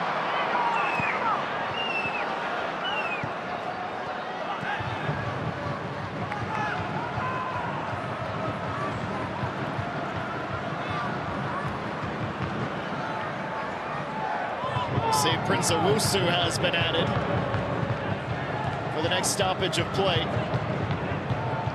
Lorenzo Insigne will be leaving the match before the final crucial last 20 minutes.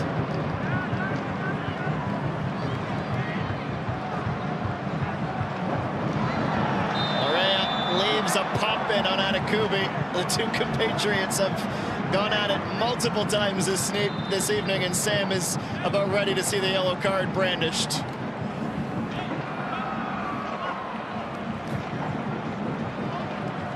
Well, there is confirmation that it's the end of the line for Lorenzo Insigne in this championship final. DeAndre Kerr is also leaving the match here in the 68th minute. Insigne shaking his head as he's greeted by the coaching staff upon his arrival to the bench. Prince Owusu will take over up top. And DeAndre Kerr couldn't find the score sheet tonight, but unless Owusu gets a brace in these last 20 minutes, the top scorer award will be his.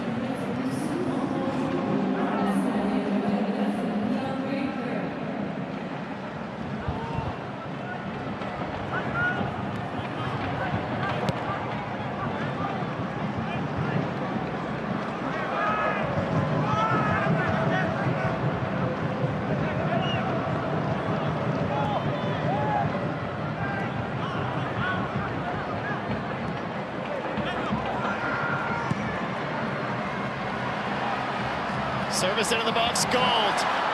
Finds it, Raposo, top of the box. No foul, play on, says the referee. Referee was in a good position. It's only a few yards off the contact on Raposo. The boos still reverberating across BC Place.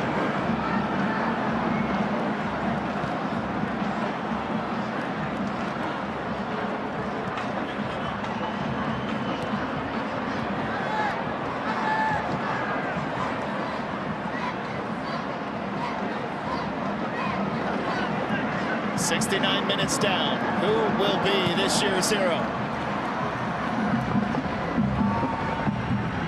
Larea.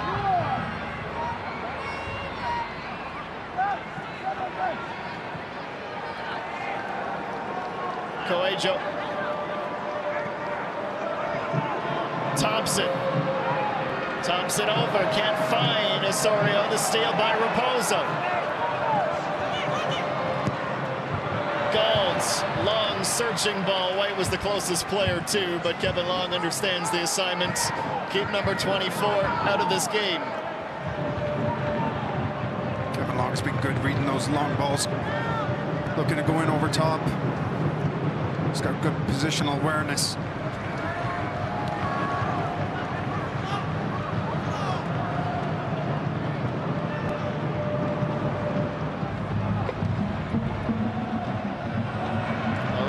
momentum. Takes him back over the line as we take a look at the tackle on Raposo by Larea. Nah, it's soft. There's no way the referee was going to give a penalty on that.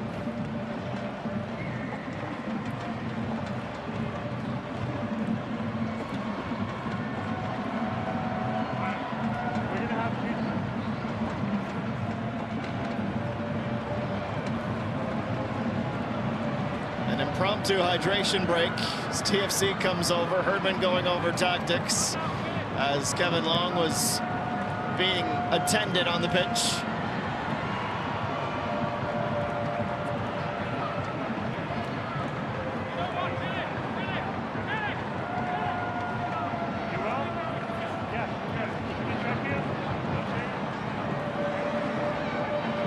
More substitutions being prepared for the Whitecaps. Sebastian Berhalter. He is going to replace Sam Adekubi in the 72nd minute of the match here. And for Shane O'Neill, I think he might be watching the remainder of the match from the bench.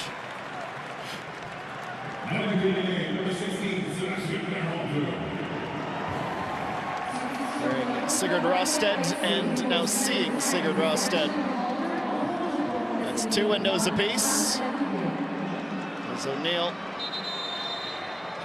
quite slowly, might I add, makes his way to the bench. Obviously, the Canadian Championship is the only thing on John Herdman's mind. It will be a tight turnaround again for both of these clubs. T.F.C. will be on the road to SeatGeek Stadium. They'll play Chicago Fire at the weekend.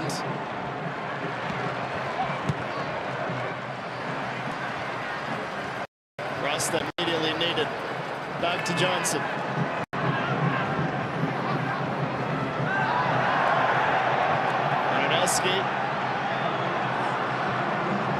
Fends off Kubas.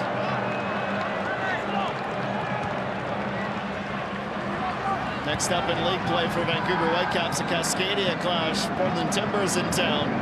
It's a pivotal stretch of their season, including tonight. It's the next 5 at home.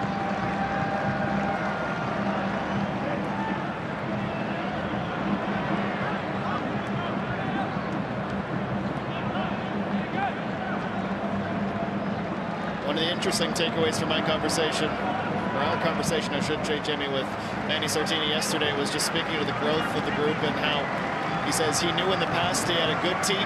He's starting to believe that they have a great team and one that can really challenge for not just this trophy, but some trophies in Major League Soccer as well.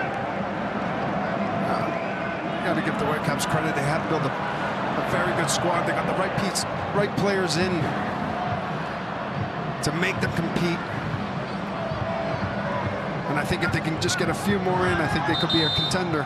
You might see one of their newest marquee signings in Stuart Armstrong. Perhaps that's who Sartini's saving his last sub for.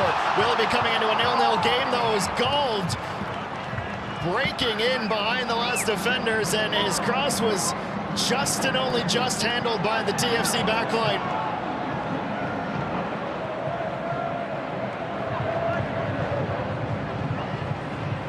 Vite, Laborda. Whitecaps have their tails up. Unfortunate for Laborda as it comes back off him last, well defended by Petretta. Now just 16 minutes and stoppage away from heading straight to penalty kicks. They loom larger minute after minute as we close in on the finish line.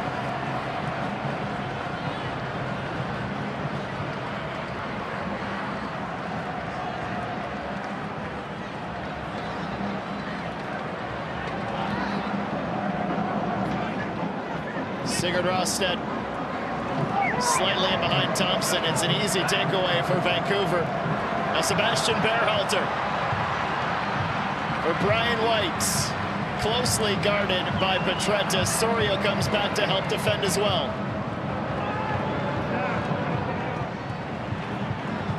Nick's back into the corner. Vite. Longstaff stands between he and the 18-yard box. Longstaff keeps him out wide. Laborda Was thinking about his pass before the touch to control the ball. Utvik. And Raposo, who's now gone to left wing back with Adekubi's removal from the bench.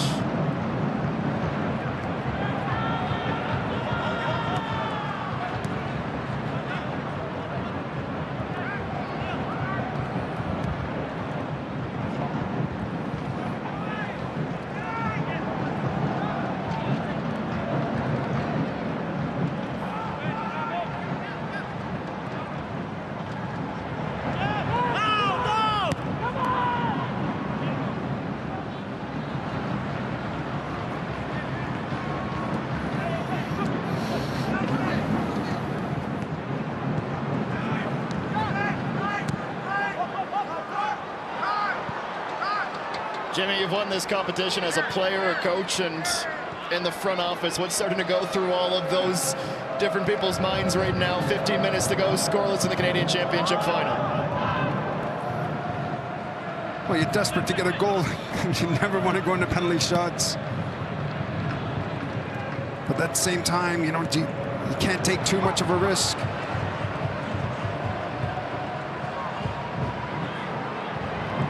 Excellent vision. Raposo's through. Raposo back to his right, improving his angle. Cubas. Laborda's cross hangs it up high. A shove on goal from Bernardeschi. Referee says it's more of a bump. Play on.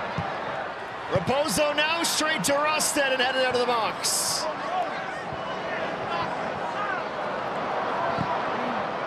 Lusu trying to cause some problems for the Vancouver defenders.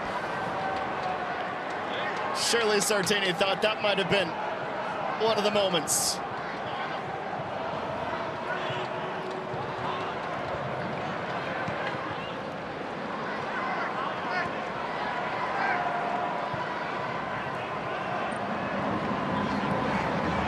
Berhalter pressuring Petretta. Coelho keeps his feet. He's fouled, but he has his advantage. Wasteful, though, as it's not in a good spot for Osorio. Taken by Laborda. Alessandro Schumpf with goal to his left.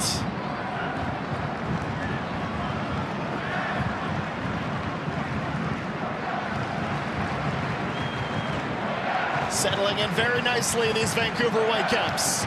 Into the 79th minute now. This is all mental now for the players. A fatigue starts settling in. You don't want to be that individual that makes a mistake. It's all about focusing now, concentrating. Vite from Laborda. Vite ahead. It bounces once. Johnson's fast off his line again.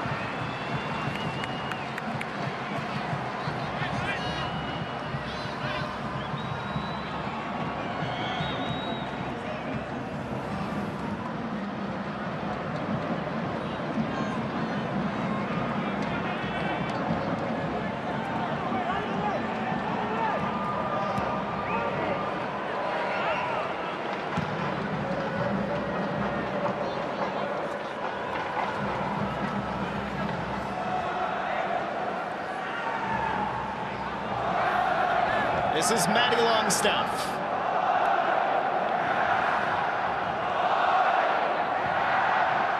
Vite pursuing both the Englishman and Petretta, sending T.F.C. back to the center back.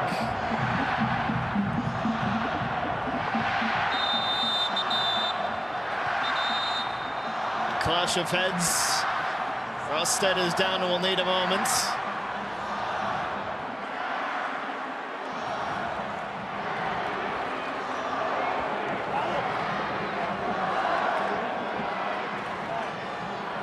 See John Herman trying to get some instructions into his players now. Last 10 minutes or so of the match. Well, it's easily the save of the match. It could also very well end up being the moment of the match as well. Isaac Boehmer in the first half denying Federico Bernardeschi.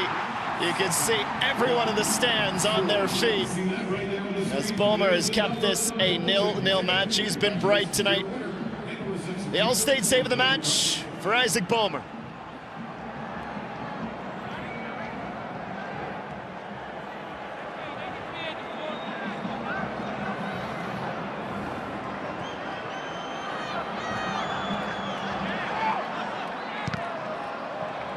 Pozo's cross blocked.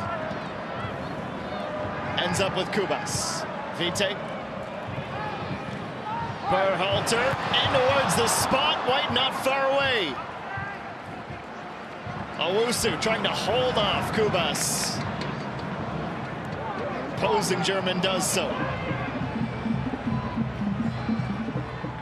It's Richie Larea.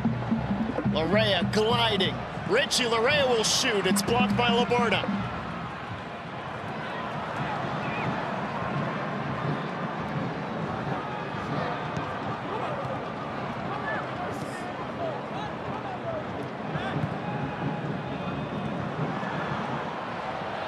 All the way down to the corner, no one, and Onyx and Red around. Udvik hustles over to keep it in play.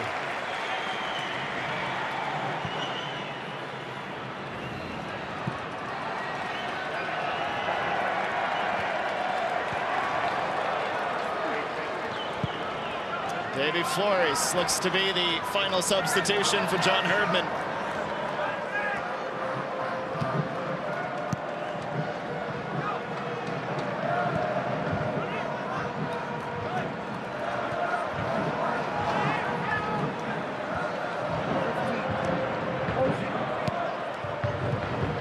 Called adjust, gets enough of a touch to help it along to the feet of Vite. To the middle, Schopf continues it along, right to left switch complete. Raposo. Here's the shot from Schopf. It's a trickler. Knuckles twice on Johnson, ends up basically at a standstill by the time the keeper had arrived on the turf. Yeah, Schopf, he gets it out of his feet, but doesn't strike it clean. You can see it's an easy save for Sean Johnson.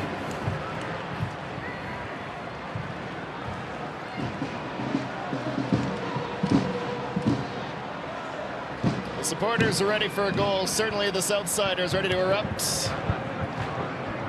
They're pretty used to being Canadian champions. They don't want to see that change.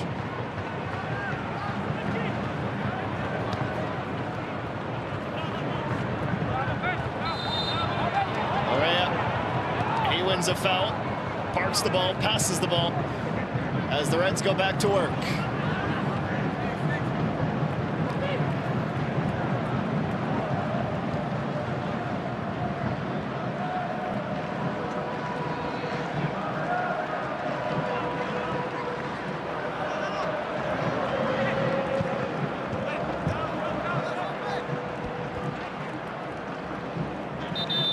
To touch for a Toronto throw. The substitution will come first. It's Alonso Coelho being relieved in central midfield. Vanni Sartini has sent his man forward. Stuart Armstrong will get his first taste of the TELUS Canadian Championship. End of the line for Pedro Vite. A very good performance in central midfield from him today. I thought he was good today. I thought he covered an awful lot of ground. Worked hard.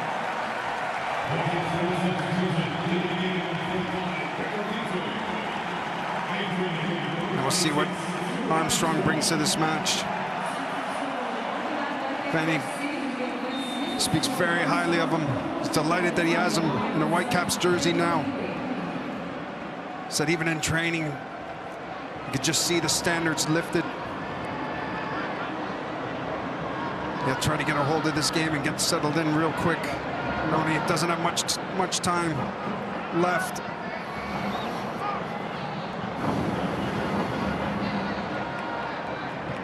Well, if spot kicks are required, these will be the 22 options.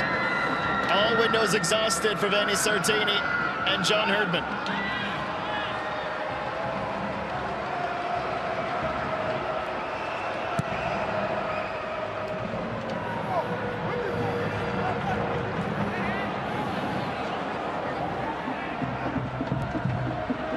Owusu Owusu that ended up being a more threatening ball than it perhaps looked to be. Outfake on the janitorial duties in the penalty area.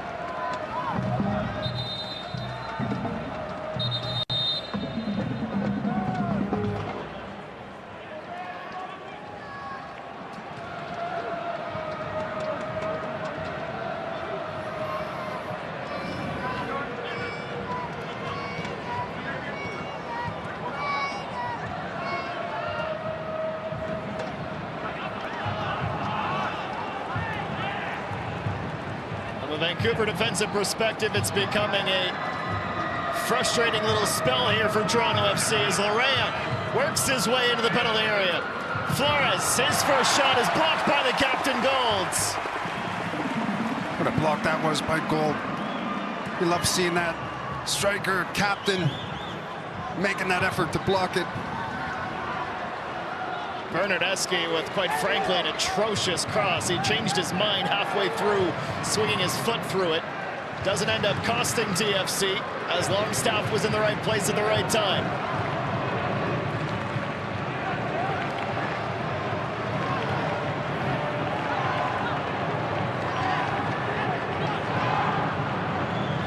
Kosi Thompson. Rosted. Bernardeschi.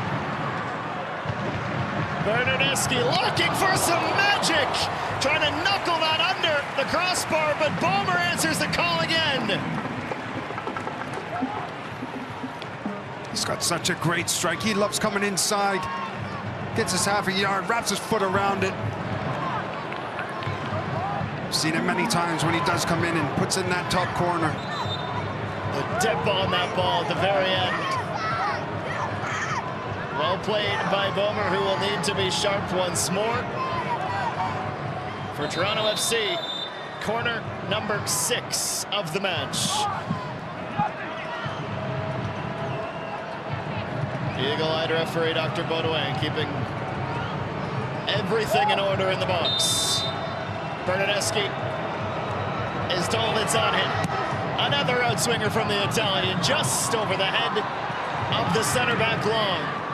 Slipped back, Larea fakes out Gold, still Larea.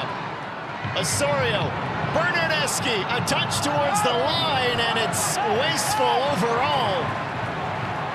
Blue and white, red and onyx, no one could get a touch, and the Caps survive.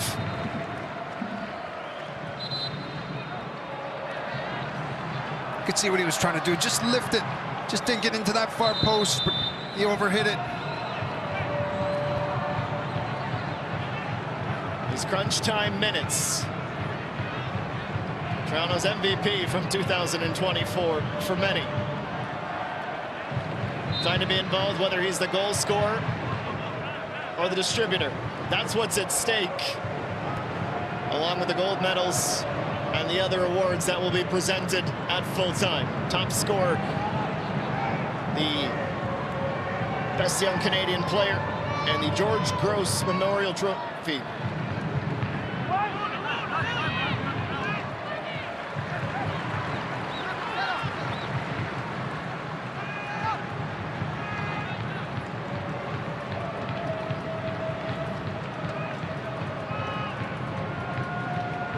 Last year's Memorial Trophy winner, Julian Gressel. 2022 was Ryan Golds.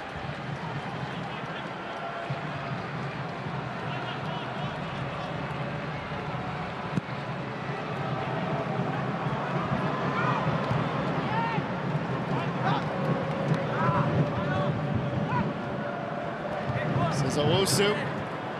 Driving into traffic, Armstrong had it at his feet for only a moment.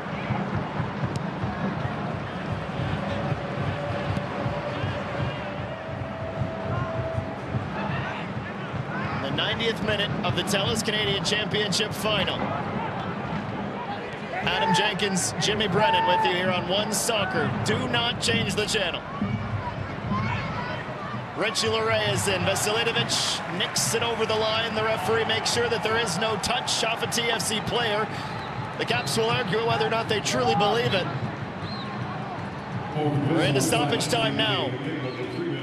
We'll have at least 3 more minutes to find a winner from open play. Otherwise, the Caps and the Reds are going back to spot kicks. For both sets of supporters, these 3 minutes will feel agonizingly long, certainly for Vancouver right now, defending yet another corner. Left footer from Bernardeschi. It's coughed up by Armstrong. Longstaff lifts it back into the box. Met by Laborda, White dropping back, and Golds. Safety first from the captain, though he was hoping that was over the touchline instead of the byline.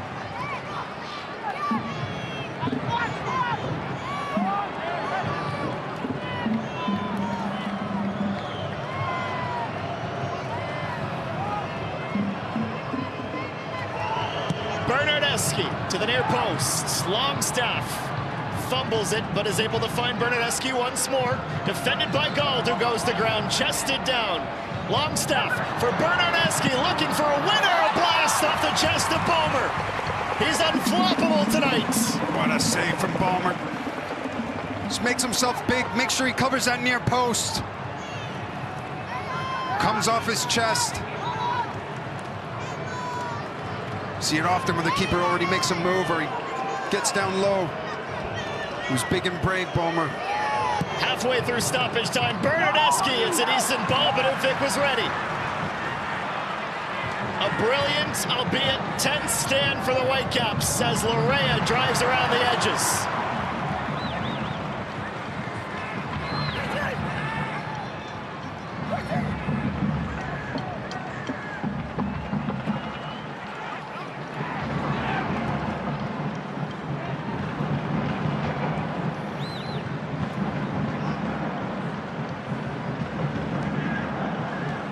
Sigurd Rosted, a steal from Raposo. And that'll end up just the same. Whitecaps possession at long last for the hosts.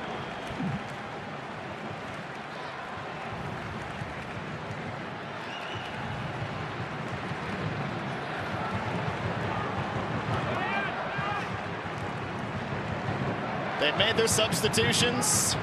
Really, the last impact the coaches can have is the shootout order. They may not even know it just yet, Jimmy Brennan. A little bump from White on Flores. Enough to be a foul. And White showing a caution. He applauds the referee. She says, "Don't tempt me to send you off before the shootout." Some frustration starting to mount for the Whitecaps. We're through the 3 minutes of stoppage time. The TFC bench standing. You imagine the Caps are as well. And as soon as the pass goes backwards, the referee says, that's it. A shootout will decide the 2024 TELUS Canadian Championship Final. Isaac Bomer, already a hero. 7 saves, Jimmy Brennan, in 93 minutes. Remarkable from the Whitecaps keeper, though his evening is about to get all the more stressful. Walk us through these 90 seconds or so as the players come by.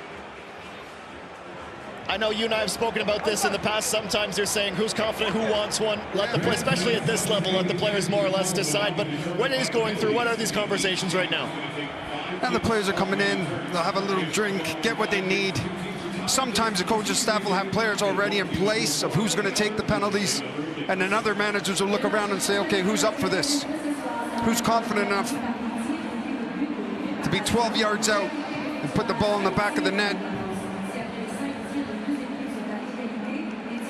It does become a little bit emotional as well. Some players are well up for it, others aren't too sure. They start thinking about what if they miss. Maybe they're not confident enough to take it. It's a daunting moment, that's for sure. And the thing is, with penalties, you never know.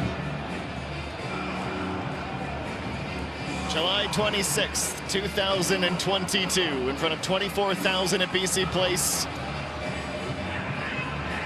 The Vancouver Whitecaps won just their second ever Canadian Championship final. It was a seminal moment in the transition to what has become Vancouver being undisputed the best team in Canada.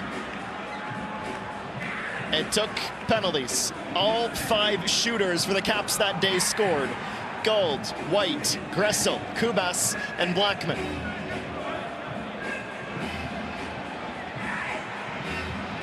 Mimo Crescito, Jordan Peruzza, Federico Bernardeschi scored that day for T.F.C. Jonathan Osorio did not, the only miss in the shootout. Will the captain take a penalty today? Will both the Scots take a penalty today?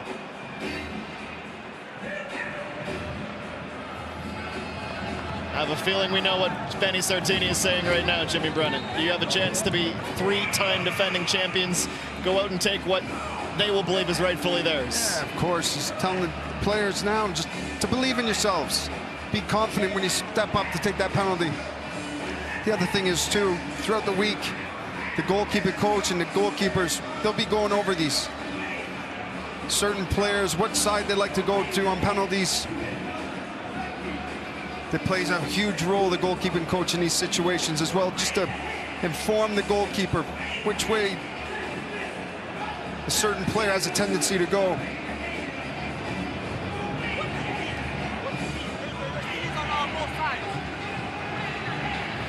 Well, there was no hesitation when the penalty was won by the Reds. Federico Bernardeschi grabbed the ball. Oliver Platt said nobody really tried to dissuade him from being the one to take it either, Jimmy. I'm assuming if he says, give me another, you let him take it, but you wonder what's going through his mind right now. Yeah, it'd be interesting to see if he does want to step up and take it. Maybe he's not feeling it.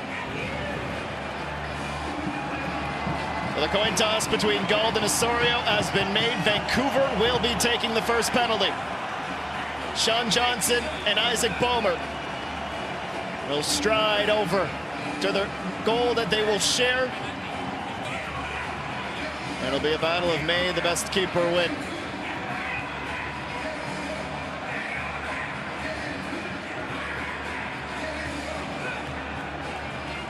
Fitting that it'll be on this goal.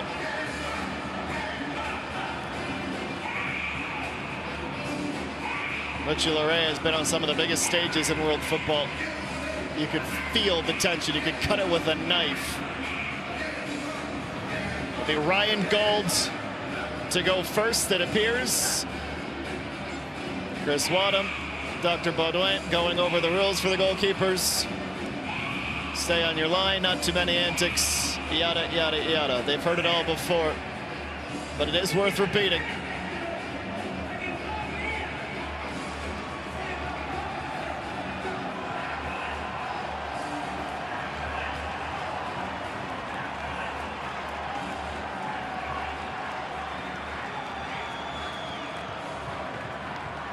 The correct balance, of BC Place of excitement, trepidation, and uncertainty. Nobody has been more sure-footed as a Whitecap these past few years than Ryan Gold. Fitting that he shall be the one to open the tournament.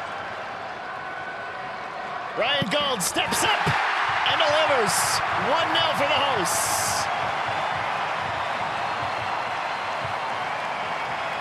What a great penalty that is. He's got a terrific left foot. You can see it kind of disguises it.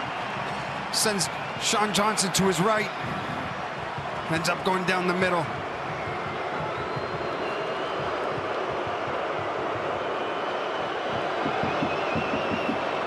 T.F.C's first selection is the substitute, Prince Owusu.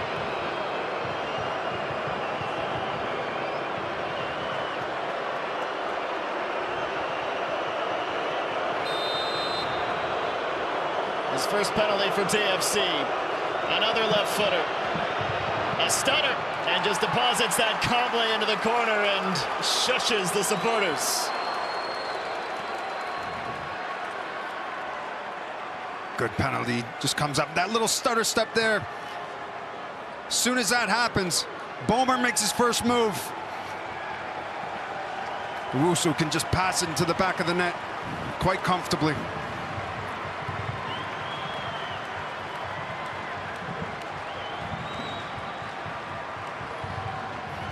Starting to see some more blue and white tartan in the stands these days. This is why. Stuart Armstrong, who very early in his Whitecaps career has been involved in a big moment. None bigger than this. Armstrong denied. Sean Johnson, advantage T.F.C.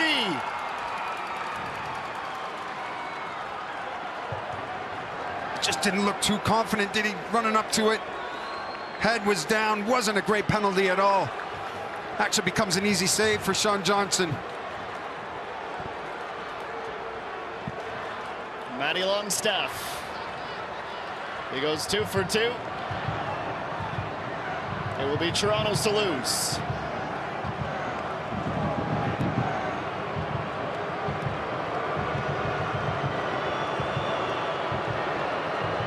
When he scored against the Red Bulls at BMO Field at the end of July, it was low and it was pretty much right down the middle. A la Ryan Golds.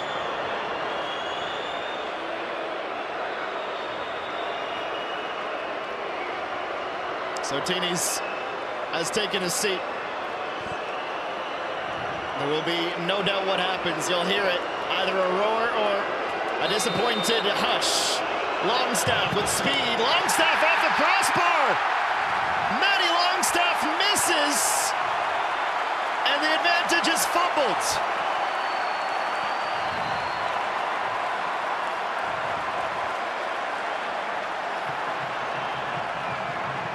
Just gets under it. Takes a step up, just raises his head just before he's about to hit it. Gets under the ball and ends up hitting a crossbar. Sebastian Berhalter, a little strut, a swagger as he walks up to the penalty mark.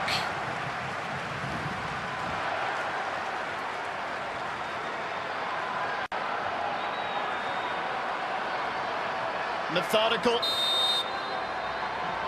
Just trying to pretend he's on the schoolyard with his mates. The stakes are a bit higher. You could hear a pin drop. Berhalter takes an extra moment, and Berhalter scores!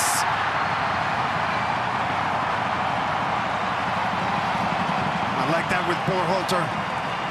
Just takes his time. You can see he's just having some deep breaths just to relax himself. And then just wraps it into the corner. Absolutely perfect penalty.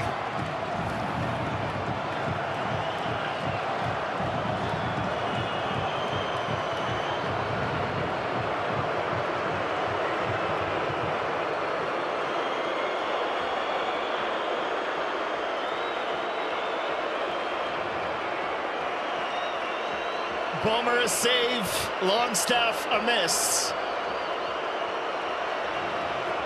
Can the Caps keeper play hero for a second time tonight? Kosi Thompson, the same thing, an extra breath. He's ready. Thompson denied! Bomer! Unbelievable!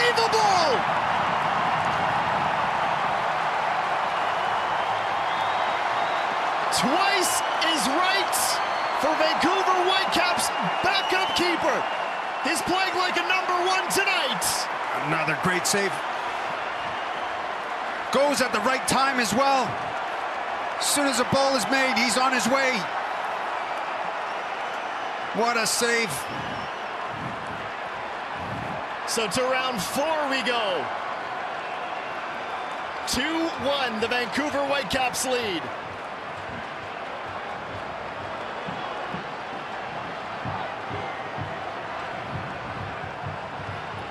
A team leading 14 goals for Brian White this season.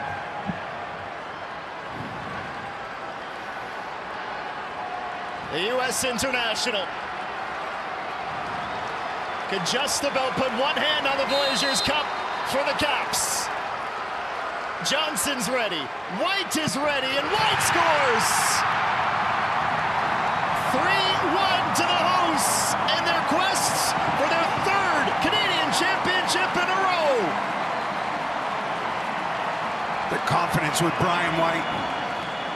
Again, knows exactly where he's going. Plenty of pace on it. Sends Sean Johnson the wrong way. Great finish. Owusu, the only T.F.C. player to score. Jonathan Osorio missed in 22. If he misses tonight or is stopped, it's game, set, and match. Balmer can win the Canadian Championship for the Whitecaps. Osorio trying to extend it and send us to 5. Jonathan Osorio just past the keeper's finger. Big time from Oso. That close, Isaac. Balmer guesses the right way, but Oso's just got too much power on it.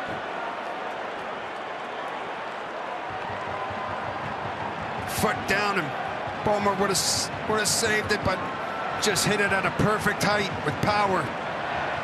Does not change the math for Bjorn Inge Udvik.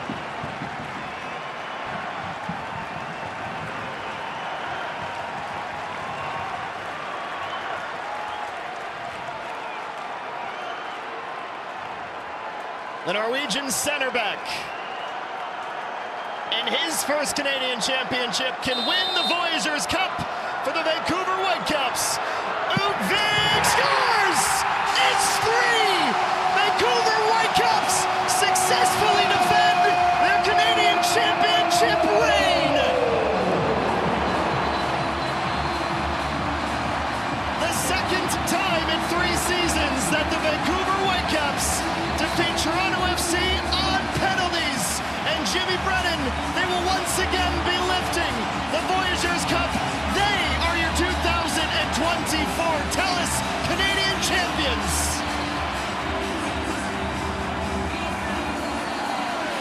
The party begins. It's full time and it will last long into the night. It's 3 in a row for the Whitecaps.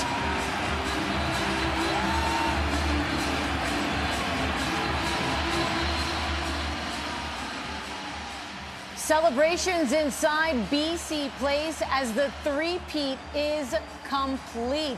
This is the goal that sealed it for the Vancouver Whitecaps, now becoming just the second team to win 3 straight in a row, joining the very team they beat here tonight. And there is Vanni Sartini, who he himself joins elite company. Greg Vanni, the only coach up until tonight to have won 3 straight national titles. Now you can add Vanni Sartini's name to that.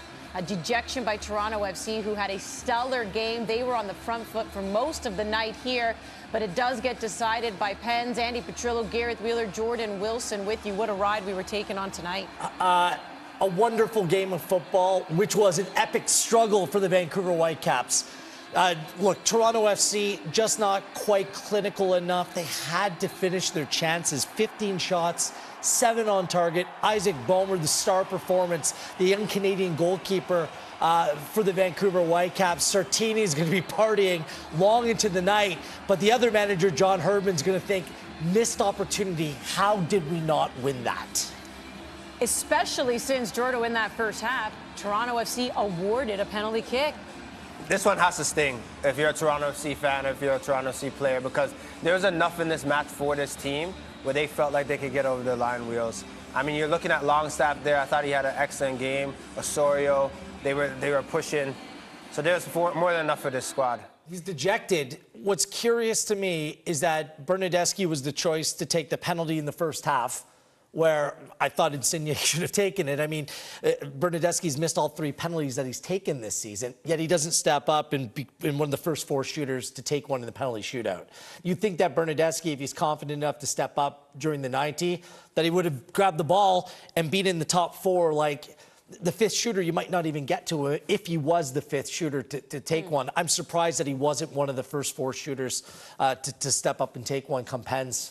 So 90 minutes, I think we're all in agreement. It really was Toronto FC who was all over Vancouver. But at the end of the day, I mean, Vancouver gets the job done. Right from the beginning, they had said they wanted to win 3 in a row. Right from the beginning, Vanni Sartini, the players, they've all been saying the right thing, but also believing in it, that the national title matters. Winning the TELUS Canadian Championship mattered to them. It has to feel so good to finish the story with the ending you wanted. Yeah, it's bragging rights, but you could also say this is their tournament. I think they're going into 2025 as well, knowing there's a 4-peat on the table. We said it in the beginning of this tournament that this was the team to beat. And they've just proven that tonight. Even though they didn't play their best football and players that we've been talking about during this tournament didn't play their best, but it means something as well when a team doesn't play their best and they still go out and win. Yeah, they are the top team in Canada right now. There's no denying it. They're a team that's built to make a long run for me in the MLS Cup this season. They're the most well-rounded team. While Montreal has kind of changed directions, gone young, had some highs, then rebuilt once again. Toronto FC splashed the cash, tried to bring in the big name. The Whitecaps just go about their business, adding here, adding there. They're becoming a much more complete squad. And I think on the balance of it, the team that finished the game for the Whitecaps in terms of personnel set themselves up better for penalties with more attacking talent on the field than Toronto FC had. And that's what this game came down to. This was nowhere near the Whitecaps' best performance. It was a struggle. Toronto FC were the better side on this night, but I don't think there's any argument who the best side in this country is today. Isaac Boehmer keeping his team in this game. He put on his own show. No, not Matt Boehmer from Magic Mike. Isaac put on his own show. Here he is with Oliver Platt. Isaac, you just shared what was a pretty special moment with your goalkeeper coach Yusuf there. Just tell us what that felt like. You know, just all the hard work that goes in every day, waiting for your chance to get it, and he's been working with me for 7 years now. And it's his 10th Can Champ, my 3rd, and just so proud to be working with him. He's a great coach, and it just shows all the work that goes in. Can you describe the feeling of, well, you had a couple of them tonight, but to save a penalty, to come up big for your team in these types of moments in the final? To be honest, it's just next save, because it could have changed at any moment into the last second, so just staying focused.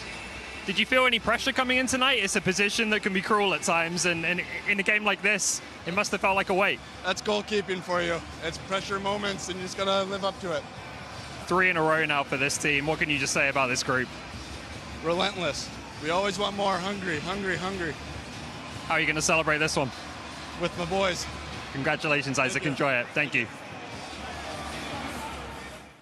Still feel like he's in game mode. If the game's over, it's okay. Like you can let loose just a little. He's not ready. He's not ready to with let the it boys. Game of his life here tonight. Oh, man. And I had mentioned that we had Isaac join us on One Nation this week. Go and check that out on the One Soccer YouTube channel. And we had asked him, what if it goes the distance in the pens? He's like, that's okay, because he's like, I took one once. I scored.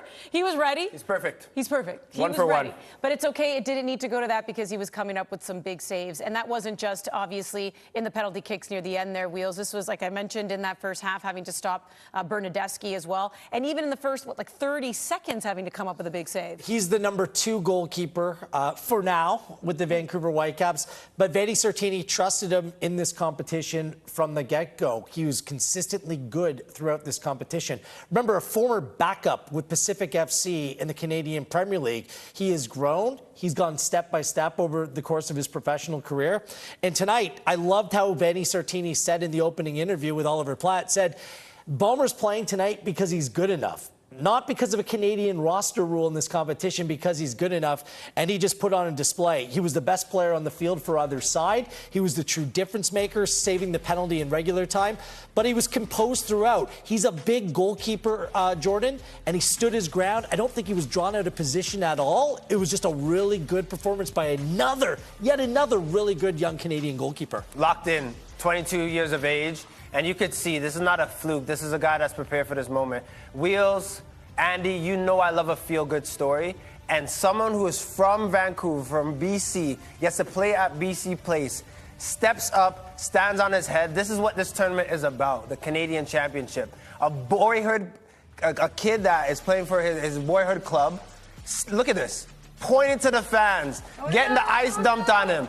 He deserved it. This is a night and a moment that he'll never forget. This is beautiful to see. He dodged that pretty good, though. He's getting in the way of the soccer balls, but he dodged those ice pellets pellets pretty good. He got out of the way.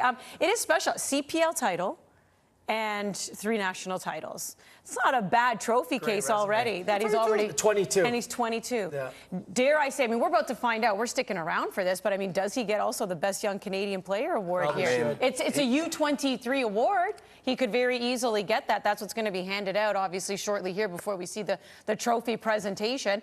But let's head inside BC Place. This is where all the action is right now. We're waiting for the trophy to be given to the Vancouver Whitecaps. I think the photos are being taken, announcements announcements are being made. So let's just have a listen to what's happening inside BC Place with all fans sticking around, waiting to see their team once again hoist that Voyageurs Cup. Whitecaps fans, please join Dr. Baker in